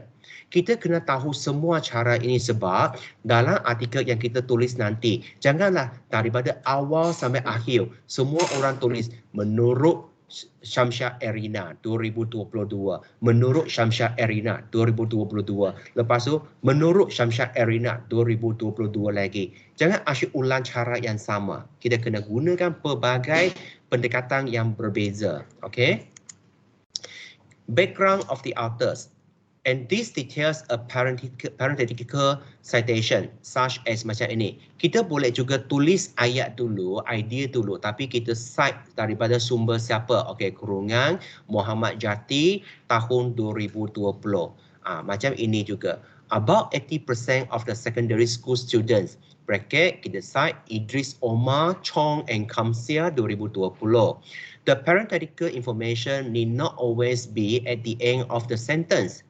Such as, ini cara dia. Orang ingat setiap kali mesti set macam ini, di akhir sekali. Di akhir sekali. Ataupun macam ini, semua di awal sekali. Tidak. Tapi di tengah-tengah pun boleh. Okay, I give you one example. Contohnya yang ini. Saya kata, it was found that blended learning is a continuous process. Menurut siapa? Muhammad Jati 2020. But in another study, Chia 2021 highlighted apa dia? Tengok. Dalam satu ayat yang saya sampaikan, saya boleh gunakan dua kali rujukan yang berbeza. Sebab dua rujukan ini, mereka ada idea yang berbeza, maka kita boleh membuat perbandingan di situ. Alright? So, construct the sentence using the expression given below and your own information to show the examples of in-text citation. That's why orang boleh tulis according to, menurut. Compare to berbanding dengan found that apa? Each was reported that apa? Siapa report that many researchers such as siapa agree that in his findings among the theories in education my research adopt siapa. So tengok, ini adalah semua cara yang boleh kita pakai dalam in-text citation. Okay? Now, kita boleh gunakan pelbagai verb yang berbeza untuk kita menulis. Okey, contohnya yang saya boleh share dengan kawan-kawan di sini adalah jadual ini. Okey. Kalau secara neutral, kita boleh, okey, Arena writes, Arena investigates, Arena explains. Kalau dia nak kata menunjukkan dia setuju dengan penulis itu kan, dia kata she discovers apa? Proof that. Boleh pakai yang ini verb dia. Ini adalah verb yang menunjukkan anda disagree. Okay? Kata, okay, contohnya, Zaihan negates the findings of blah blah blah. Macam itu. Itu boleh verb yang digunakan untuk menunjukkan anda tidak bersetuju. Verb that shows the author's viewpoint. Ini kata kerja yang boleh digunakan untuk diri penulis menunjukkan idea anda sendiri. Alright? So, sebenarnya verb ini, kata kerja ini ada banyak kumpulan yang boleh kita pakai. Sama ada secara neutral, secara agreement, secara disagreement dan secara author viewpoints. Okay? Nanti saya akan finalize slide ini dan beri kepada anda. Jangan risau. So, errors in the text citation, in-text citation. Okay, beberapa problems yang biasa kita jumpa. Yang pertama, the use of ampersand. So, ramai orang kan nampak tak bila dia tulis dalam perenggan. Lepas tu dia akan kata Chang, Aing, Najimah, and then ini dia akan tulis Eng di sini. Bila dalam kurungan seperti ini kan, jangan gunakan Eng. Tapi kena gunakan simbol ini, ampersand. Alright? Second, use of initial or for the authors. Okay, so this often happens when the writers copies and paste the entry of the author's name and their initial. Okay, contohnya especially orang barat, penulis barat biasanya saya nampak dia kata macam tadi, Johnson, dia kata Johnson W. 2020 menjelaskan apa dia? Ini salah, tak sesuai. Kita tak boleh ambil initial dia yang ini. Kita hanya boleh sebut nama dia sahaja. Macam kalau siapa yang petik artikel saya kan, dia kata, okay, menurut link Y.L 2021 persekitaran Malum Balat bla bla. Ini pun salah. Sebab awak tak boleh ambil initial ini. Awak hanya boleh ambil nama keluarga saya sahaja. Okay? Now, nombor 3. Use of different spellings and publication years. Pendek kata, tidak match. Dalam perenggan anda tulis tahun 2020. Tetapi di rujukan anda kata sumber itu 2021. Maka tidak selari. Ini adalah 3 perkara yang paling biasa berlaku dalam artikel yang disemak. Alright? Yang keempat, seterusnya, citation is found in the running text but not in the reference list. Ada guna citation dalam teks tetapi bila cek di dalam artikel dalam bibliografi tak ada. Ini pun tidak boleh. Imprecise the references to an author with the multiple words in the same year. Okay. Ini pun satu perkara yang biasa berlaku. Contohnya, kalau saya 2020, saya telah terbitkan 3 kertas. Okey, saya terbitkan 3 kertas. Jadi sekarang katakan Zaihan nak gunakan ketiga-tiga kertas saya sebagai rujukan dia dalam kertas kajian dia. Boleh. Tapi Zaihan kena set macam ini. Link 2020A untuk kertas yang pertama, link 2020B kertas yang kedua, link 2020C Ini bertujuan untuk membantu orang kena pasti rujukan yang awak gunakan. So that's why inilah dia. Kalau penulis yang sama, tahun yang sama, banyak kertas dia, maka anda perlu cite menggunakan ini, ABC. Okay? Use the wrong symbol. Okay, macam saya kata, simbol P for page, PP for pages. Jangan salah. Ini penting sebab dalam APS 7 ini wajib. Okay, APS 7 wajib.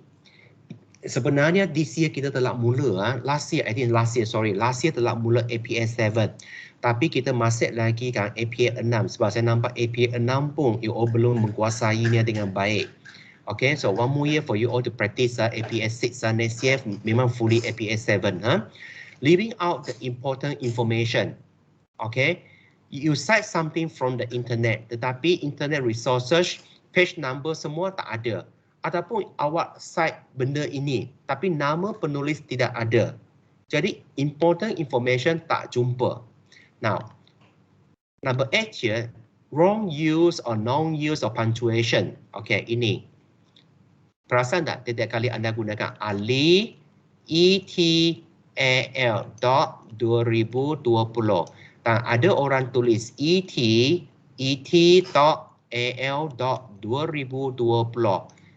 Ini salah. Yang atas itu betul. HO ini sini tidak ada tanda nota. Jangan simply letak punctuation nota ini. Okay. AO means ini nota di belakang ini means rakan-rakannya. Alright. Now, label as okay, citation in and reference list. Okay, kita label as the bibliography or simply just the references. But I told you already the difference between dua-dua ini. Kalau siapa nak gunakan perkataan reference ini dalam artikel dia, anda boleh masukkan semua yang anda rujuk. Tapi kalau siapa yang gunakan bibliografi, pastikan apa yang ditulis, apa yang awak refer, apa yang awak cite dalam artikel itu mesti ada rujukan di dalam senarai bibliografi itu.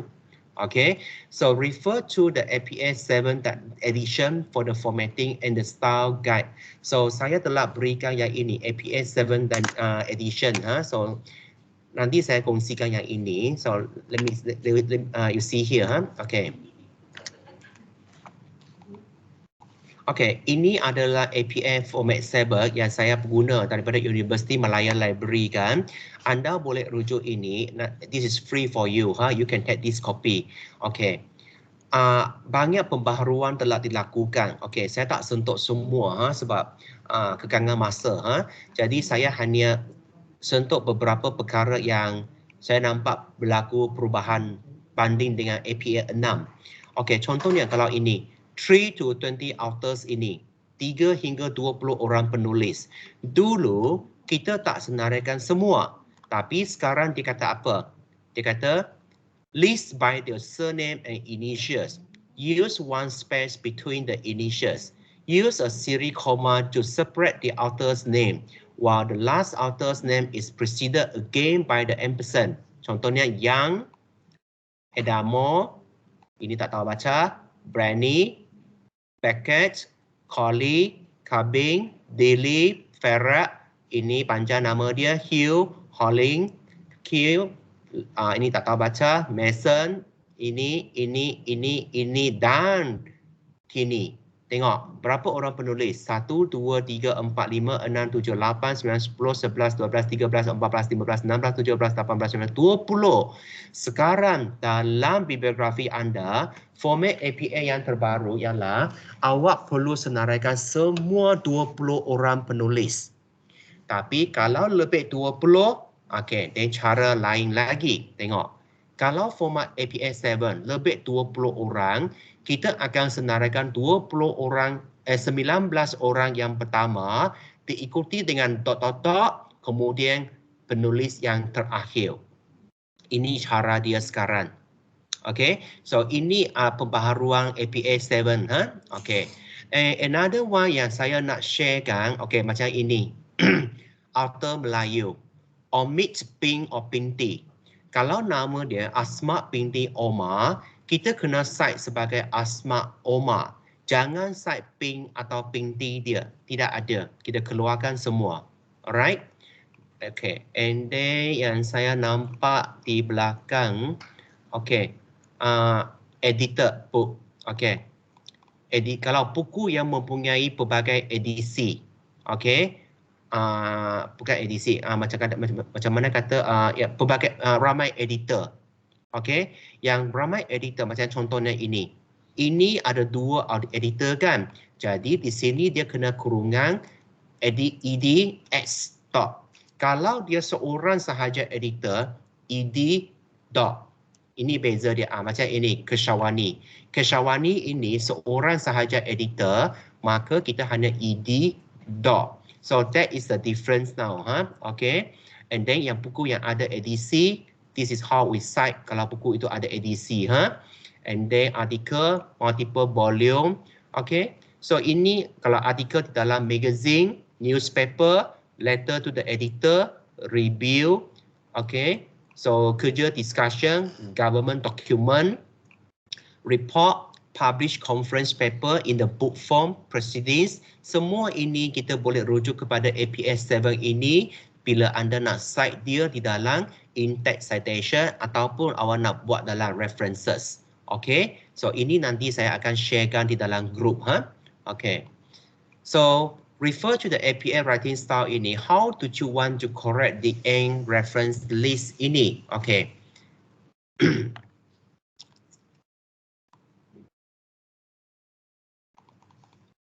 Okay, saya nak tunjuk beberapa contoh. Okay, beberapa contoh ini. Ini semua adalah citation yang salah. Okay, saya hantar dekat awak dulu. Okay, semua orang boleh download daripada dekat chat di sini.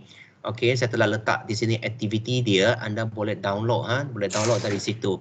So kalau tak ada, saya boleh hantar semula. Okay. So, okay, upload the copy, and then send. Alright. Okay, semua orang boleh download sekarang. Okay, aktiviti ini and list reference. Okay. So, kita sama-sama buat. Okay, kita sama-sama buat yang ini. Okay. Okay, as I say just now, lapang ini semua salah. Ini semua contoh yang salah untuk orang cite. Okey, bagaimana kita hendak betulkan? Okey, saya gunakan word di sini untuk tag jawapan. Okey, untuk yang pertama. Yang pertama kalau buku. Okey, tajuk dia adalah writing with precision. How to write so that you cannot possibly be misunderstood by Jefferson Betts. Publisher adalah Penguin Books New York 2000. Okey. Untuk ini kan yang penting buku, kalau buku kita kena cite nama penulis dahulu. Okey. Nama penulis adalah Jefferson D. Betts. Sini. So you can say Jefferson. Boleh nampak dah tulisan ni Adakah saya perlu besar lagi? Nampak ke Erina? Nampak Okey. Jefferson D. B. Okey. Initial di belakang itu kan kita just letak initial. Okay. So untuk buku ini saya pun tak pasti sama ada Jefferson ataupun Betts. Kalau saya ada buku saya tahu So saya just letak Jefferson sahaja. Okay. Now kena ada space. Diikuti dengan tahun 2000. Put the dot. Okay. Kena dot satu. Lepas itu kita perlu italic. Writing with precision. How to write so that you cannot possibly be misunderstood.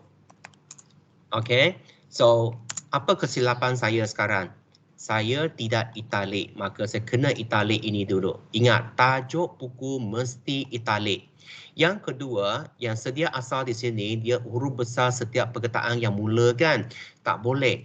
Tajuk buku dalam references APA hanya huruf kecil. Huruf pertama sahaja yang huruf besar, lepas tu nama khas saja huruf besar. Okay. And then penerbit dia adalah Penguin Books and then followed by New York. Stop. Okay. Adakah sekarang sudah selesai ini? Adakah ini sudah betul? Boleh siapa beritahu saya adakah saya betul ataupun tidak? Erina, saya betul tak Erina?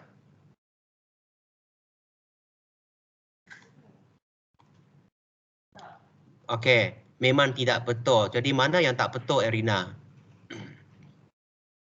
Tajuk yang pertama tu huruf pertama kena Huruf pertama. Mana satu? tajuk. Ini. How to W Ini. S Ini kena huruf besar sebab dia mula dengan ayat baru. Okay, so ini masih tidak betul, bukan kerana itu. Ini tidak betul kerana apa? Okay, kita highlight, kita kena justify dia. Ini pertama. Yang kedua, kita kena buat setting dalam paragraf ini. Bagi indentation dia, special dekat sini, hanging. Pilih hanging 0.5. Ingat dalam hanging 0.5, then you click OK. Maka baris kedua, ketiga automatik akan masuk satu tab. Ini baru cara yang betul untuk APA format 7. Alright? Clear everyone? Okay. Now, sekarang kita pergi kepada yang kedua. Okay, yang kedua, artikel in Fast Company Magazine. Ini adalah artikel dalam magazine. So, cara lain sekarang. Continental's Turnaround Pilot by Kate Hammons, 2001 December, muka surat 96-101. Okey. Saya akan cite gunakan nama penulis dulu, Hammons.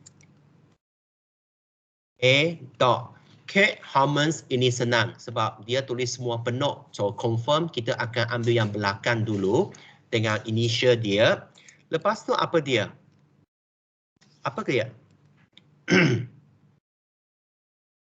Apa dia? Wangi, apa dia yang seterusnya wangi?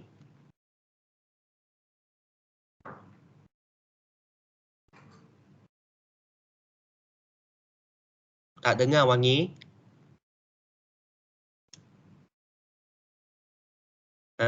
Kita kena masukkan tahun 2001. Tetapi jangan lupa, ini adalah magazine. Magazine kalau kita tahu bulan dan hari bulan, kita masukkan semua. Kalau tidak ada hari bulan, maka kita kena masukkan bulan.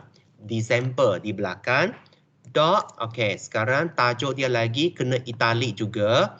Continental turn around pilot. Okay. Lepas tu apa dia? Muka surat 96 hingga 101. Okay. Surat betul ke ataupun tidak? Zaihan? Rasanya surat betul ke tidak? Belum lagi Zaihan. Apa yang kurang? Apa yang kurang di situ? Yang kurang, full stop ini confirm kurang. Apa lagi yang salah? Nama itu sudah okey. Sebab kalau orang barat kan, kita hanya ambil nama belakang dia, nama depan itu kita initialkan dia. Okey, sekarang yang salah adalah ini. Selepas before the page number, pastikan koma, space. Tak boleh full stop. Kena koma, space. Okay, so ini adalah cara untuk kita cite magazine. Okay, now sekarang kita tengok yang ketiga. Okay, yang ketiga, okay, newspaper article from the Washington Post. Tidak ada author, dia kata no author listed. New drugs appears to sharply cut risk of death from heart failure. Muka surat A12, Julai 15, 1993. Okey, macam mana nak buat? Kalau tidak ada author, macam mana? Kalau tak ada author, surat khabar, kita terus cite tajuk dia dulu. Tajuk dia sekarang adalah new drug. appears to sharply cut risk of death from heart failure. Okay. Lepas itu, ingat kalau surat khabar mesti diikuti dengan tahun dalam kurungan dan juga hari bulan dia Julai 15. Tujuan dia kita nak pembaca tahu ini dalam bulan Julai 15 hari bulan. Okey. Kalau tak ada penulis, maka tajuk surat khabar itu kena ada italik. The Washington. The Washington. Okey. The Washington Post, koma, muka surat A12, full stop. Okay. So, ini cara untuk kita cite kalau surat khabar. Any question? So far so good, huh? Okay. Now, sekarang nombor 4. Okay, nombor 4 saya rasa ramai orang pernah cite ini, sebab ini journal. Article in the journal. Chicana Feminism and Postmodern Theory by Paula M. Moya in Science, Journal of Women in Culture and Society, Volume 26, Issue 2, terbit pada Winter 2001, University of Chicago Press, page number 28 to 41. Okay. Erina, cuba Erina. Mula dengan apa, Erina? Dengan nama. Okey, nama apa saya nak pakai? Saya nak pakai Paula ke saya nak pakai Moya?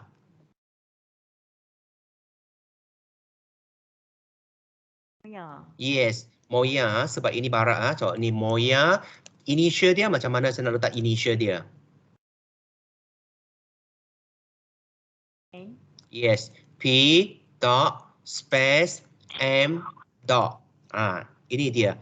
Ingat, lepas dot kena satu space. Okey, Erina, selepas itu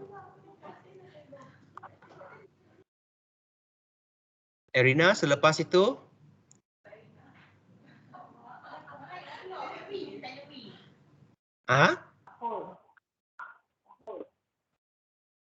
Okay, the year 2001. Winter jangan tulis. Tak payah tulis winter. Kita mau tahun sahaja sebab ini journal. Journal kita nak tahun sahaja. Okay. Tajuk dia. Okay, saya nak tanya Erina. Erina, tajuk ini perlu italik tak?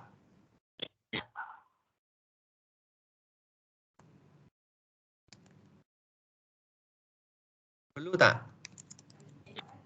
Perlu. Okey, jawapan dia tak perlu. Kalau journal, tajuk dia tak perlu italik. Yang perlu italik adalah nama journal itu. Okey, so kita kena kata Journal of Women in Culture and Society. Nama journal kita kena italik. Lepas itu, kita macam mana seterusnya, Erina?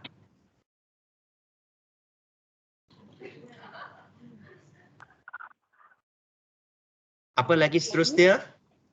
Pages. Sebelum page number apa yang hilang? Volume.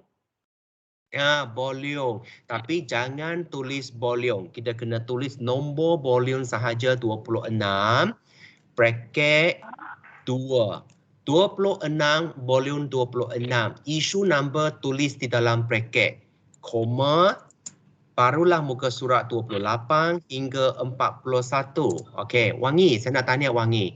Wangi, sekarang awak tengok references ini ada satu kesilapan yang Moya itu. Mana satu kesilapan yang telah dilakukan?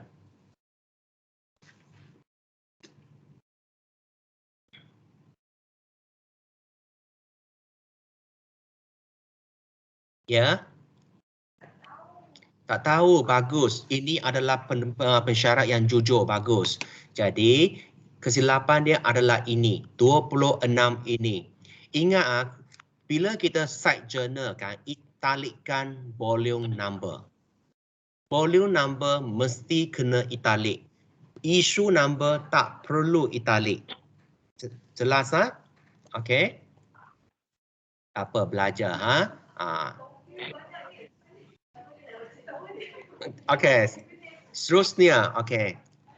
Electronic copy, tak payah take file ya, kita berhenti pukul 11.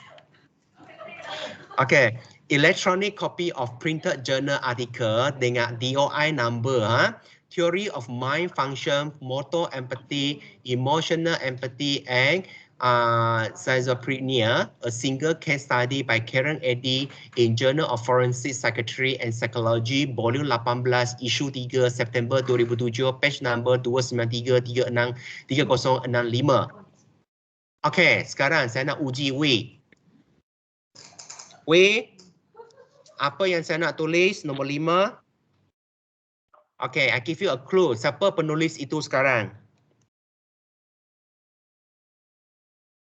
Karen Eddy nak tulis macam mana? Nak tulis Karen ke nak tulis Eddy? Okay, Eddy, K. Dot. Okay, seterusnya. Tahun dalam kurungan 2007. Okay, full stop. Seterusnya. Okay, tajuk dia. Theory of mind function, motor empathy.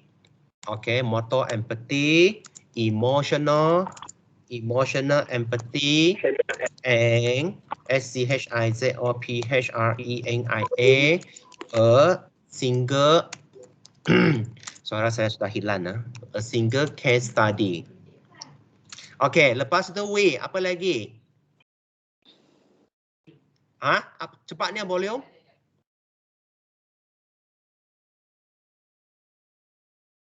Nama jurnal. Nama jurnal bagus. Okay. So, Journal of Forensic, okay, Psychiatry and Psychology. Okay. Sekarang, okay, dari bilik sebelah sana, siapa lagi nak jawab? Selepas psikologi, apa nak tulis lagi? Volume. Kita link volume. Very good, volume. Okay, nanti dapat hadiah. Isu number, pastikan dalam kurungan. Tak ada kurungan, saya rotan nanti. Okay. Page number 293 30 3065. Okay, adakah itu sahaja?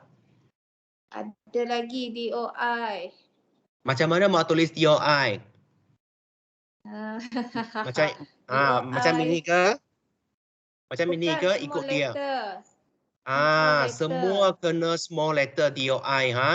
Ingat, dalam APA format kan. Okay, nanti kita usahakan. Okay, 10 point, 1080 and then 096 708, panjang betul ni. 70 70 129 2746. Okay. DOI ini sekarang di bawah APA version 7 wajibkan. Dulu bila version 6 kan, dia ikut pilihan. Version 7 kita nak wajibkan sebab apa? Memudahkan pelajar, memudahkan pembaca, hanya gunakan DOI number ini, dia boleh terus search paper itu dengan cara yang senang. Okay? Okay. Now, this one sekarang. Okay. Kita nak tengok ada tak sambutan dari bilik sebelah sana. Siapa yang ada di sebelah sana? Erina, siapa yang ada di sebelah sana? Panggil seorang. Mana saya tahu, saya kat sini. Okay, kita tengok. Okay.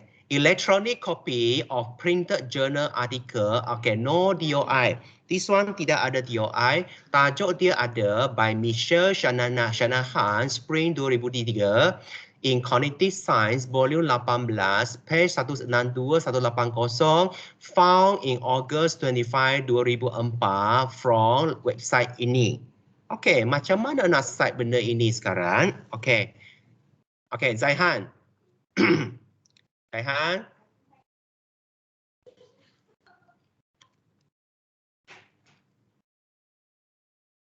Saya dengan nama dulu Zaihan. Shanahan.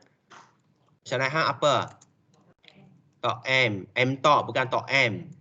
M tok, lepas itu spacing tahun 2003. As I say, jangan letak spring ha. Okey, kemudian tajuk dia perception as adduction. Lepas tu turning sensor data into meaningful representation. Alamak, representation. Okey, apa lagi Zaihan?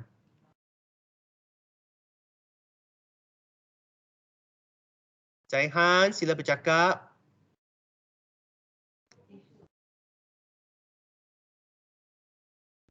Nama jurnal kan? Nama jurnal kan? Okey, italikan nama jurnal. Journal of Forensic. Apa nama jurnal itu ah? Cognitive Science, sorry. Cognitive Science. Cognitive Science. Lepas itu volume italic ah. Okey, kalau dia tak sebut issue number, jangan tulis issue number. Okey, 162 hingga 180. Okey, adakah ini sudah lengkap? Belum. Apa yang tidak lengkap? Jawab. Kena letak tu www tu. Okey. Kalau saya kata retrieve from http www.cs.utesus.edu/users.pdf. Okey, sekarang saya nak tanya, adakah ini betul? Adakah ini betul?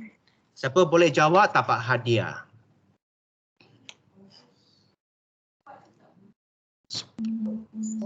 5, 4, 3, 2, 1. Hadiah ditarik balik. Okey.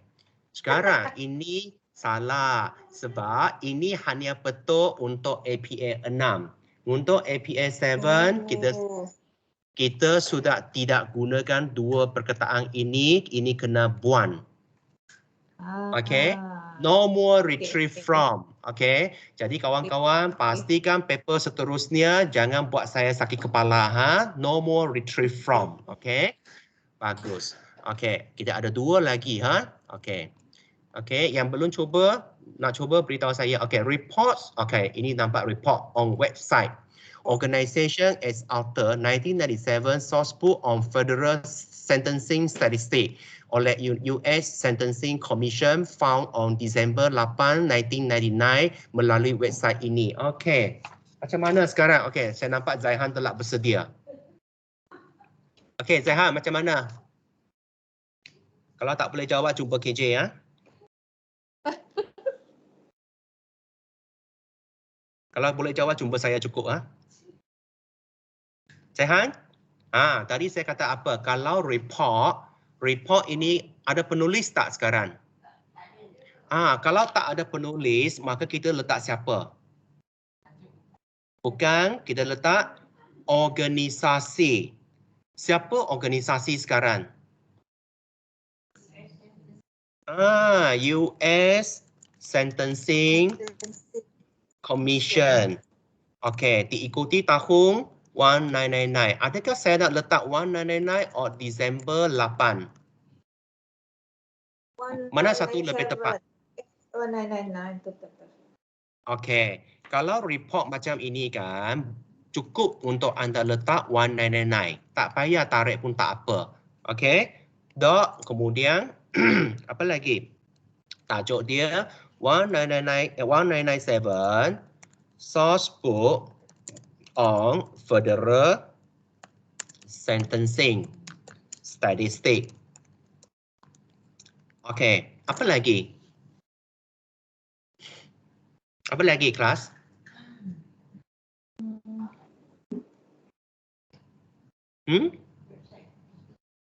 Website itu. Okey, saya letak http://www.ussc.gov/ANNRPT kemudian 1997 and then SBTOC97.htm. Okey. Yang ini kita ada dua pilihan. Sebab dia report. Report kan kita boleh letak website ini ataupun kalau awak tak nak letak website ini pun boleh. Sekadar macam ini pun cukup. Sebab kita ada nama organisasi, kita ada tahun, kita ada tajuk report itu pun cukup. Tapi kalau nak letak website kan boleh, tak ada masalah. Alright? Okay, last but not least. Okay, cuba tengok ini. Data posted on 2006 from the survey, National Health Disparities Findings for fiscal years 2002-2006 found on October 14, 2006 from the National Institute of Health. Okay, so macam mana anda nak cite sekarang yang ini?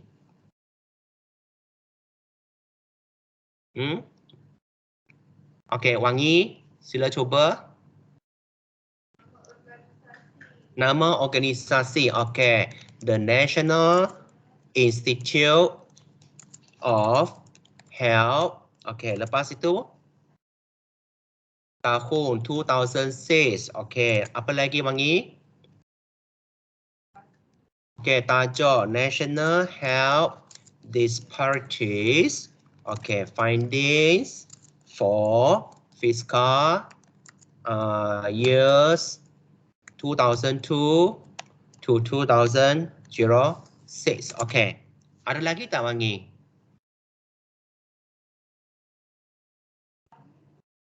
Okay. Kalau awak tak letak website itu tak apa. Kalau nak letak website itu pun boleh. Okay. Sekarang saya tanya Wangi. Yang ditulis sini kan ada kesilapan tak?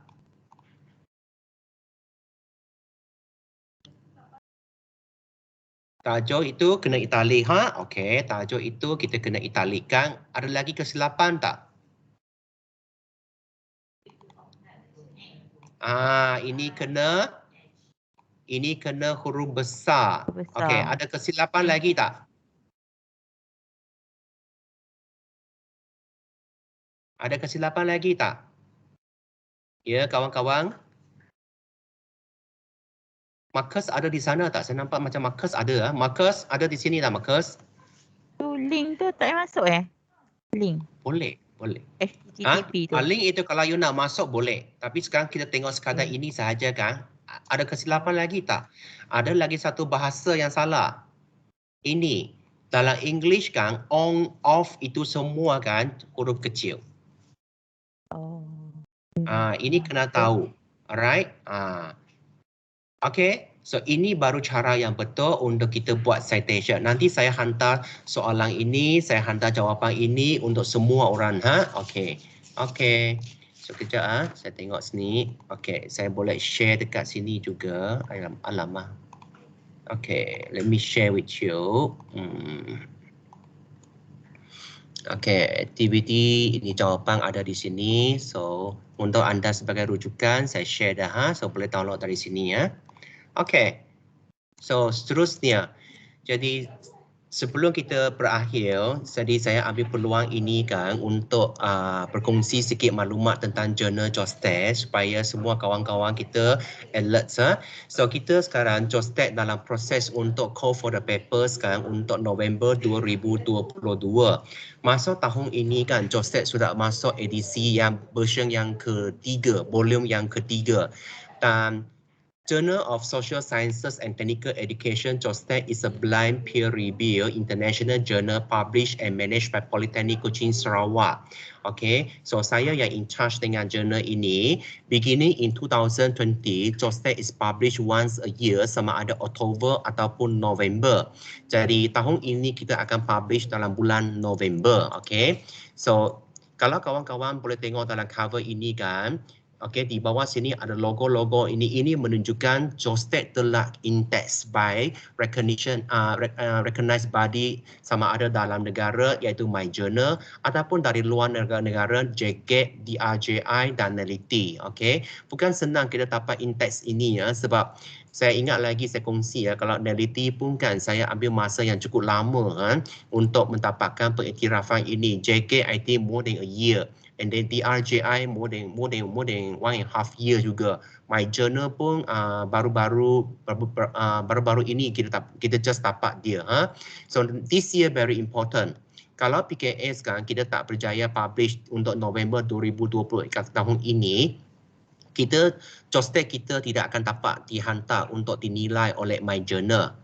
Sebab lepas kita dinilai oleh My Journal, kalau kita berjaya, maka PKS kan JOSTEC kita akan diindekskan semula dalam My Site. Okay, so that is another honor untuk kita semua di sini. So JOSTEC is committed to disseminating the knowledge on all the aspect on social sciences and technical education. So itulah sebabnya kenapa JOSTEC ditubuhkan, sebab kita merangkumi semua kertas pendidikan teknikal dan juga sains sosial, okay, di mana orang-orang engineering dan non-engineering semua boleh hantar untuk contribute the paper. So the primary objective of this journal is to act as an outlet for the publication of the research, expansion of theories, report articles, commentaries on current issues in the field of teaching and learning at all the levels of institution of higher learning and TVET institutions, specifically both within and outside of Malaysia. So articles boleh ditulis sama ada dalam bahasa Malaysia ataupun bahasa Inggeris. Okay, dua-dua ini kita terima. Okay, and now JOSTEC kita terima now accepting the invitation for special publication. So setakat ini kan, okay, ada jabatan-jabatan akademik yang lain, mereka telah menerbitkan kertas di bawah isu khas melalui JOSTEC. Kita pun ada menyediakan perkhidmatan ini. So mungkin in future JMSK kita kalau ada peluang kita pun boleh buat isu khas juga. So jika berminat, you just need to fill out the form to request a special publication. Please be advised special publication quality needs to be maintained by ensuring that the plagiarism index of all the manuscript is below 30%.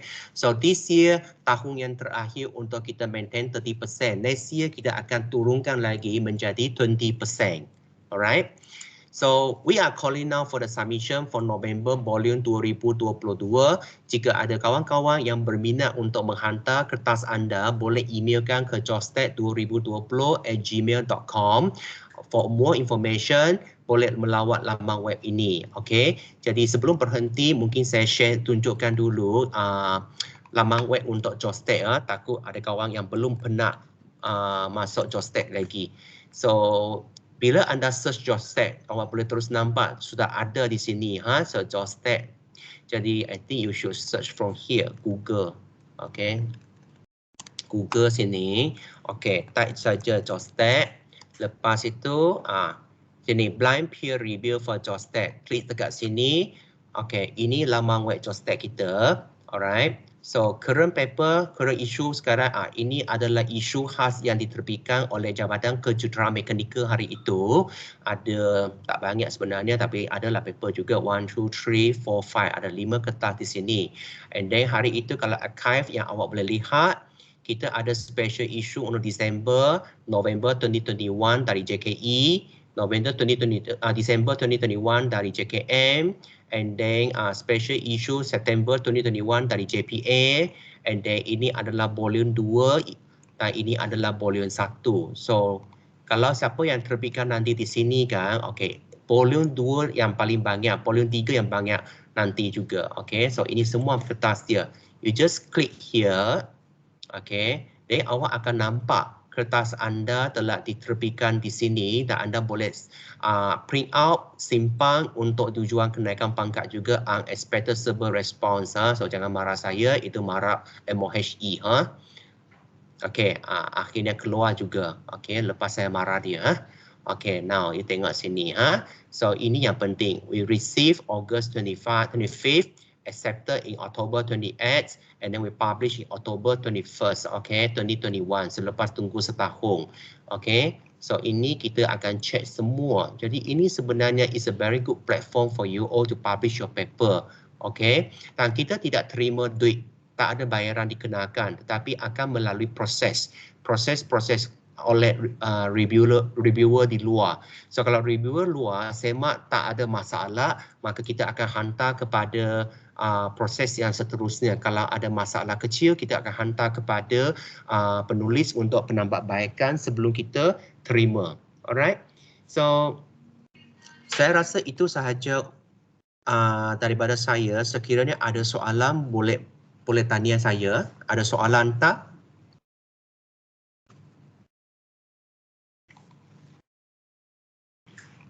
Okey, tak ada soalan. Kalau tak ada soalan, minta buka kamera, kita nak ambil gambar dulu. Kalau tak, nanti saya tak boleh buat laporan. Okey, gambar hantar dulu, cantik-cantik sikit. Tak mau ini tak cantik. Large gallery bagus sikit. Okey. Boleh on kamera tak? Ada lagi siapa yang belum on kamera di sini? Syariza sudah on kamera, Syariza? Dah habis minum ke, Syamsu? Okey, Erina dah on ke? Okey. Syariza belum hantar abstract sila hantar secepat mungkin. Alright. Okey, semua orang tengok sini. Okey, ready? 1, 2, 3. Okey. Baik simpan dulu.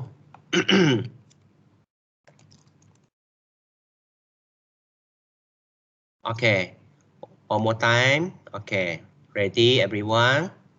Okay, 1, 2, and 3. Okay, alright.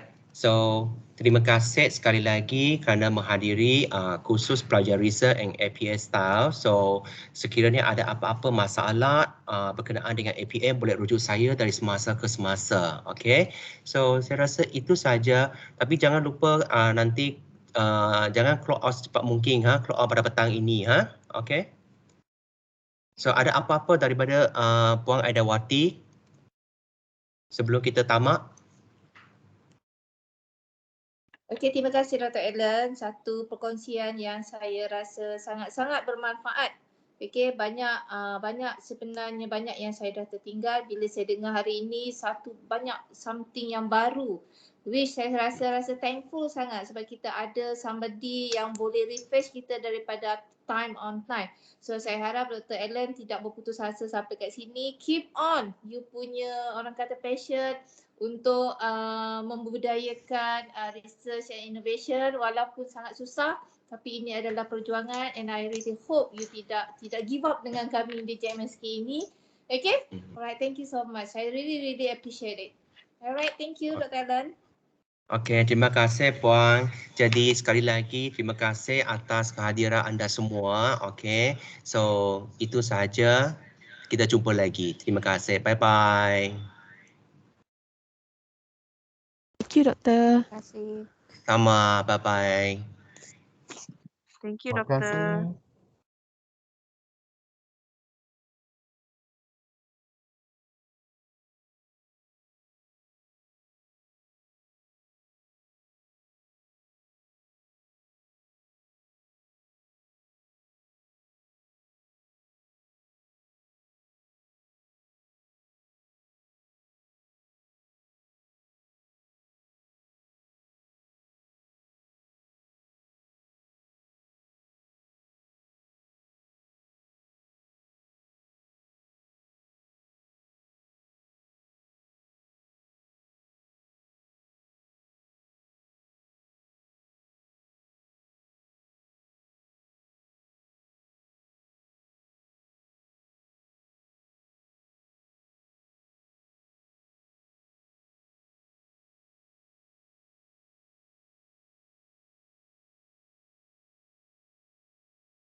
还有人，你看 Jeffrey 还在，Fama 还在。Stop recording。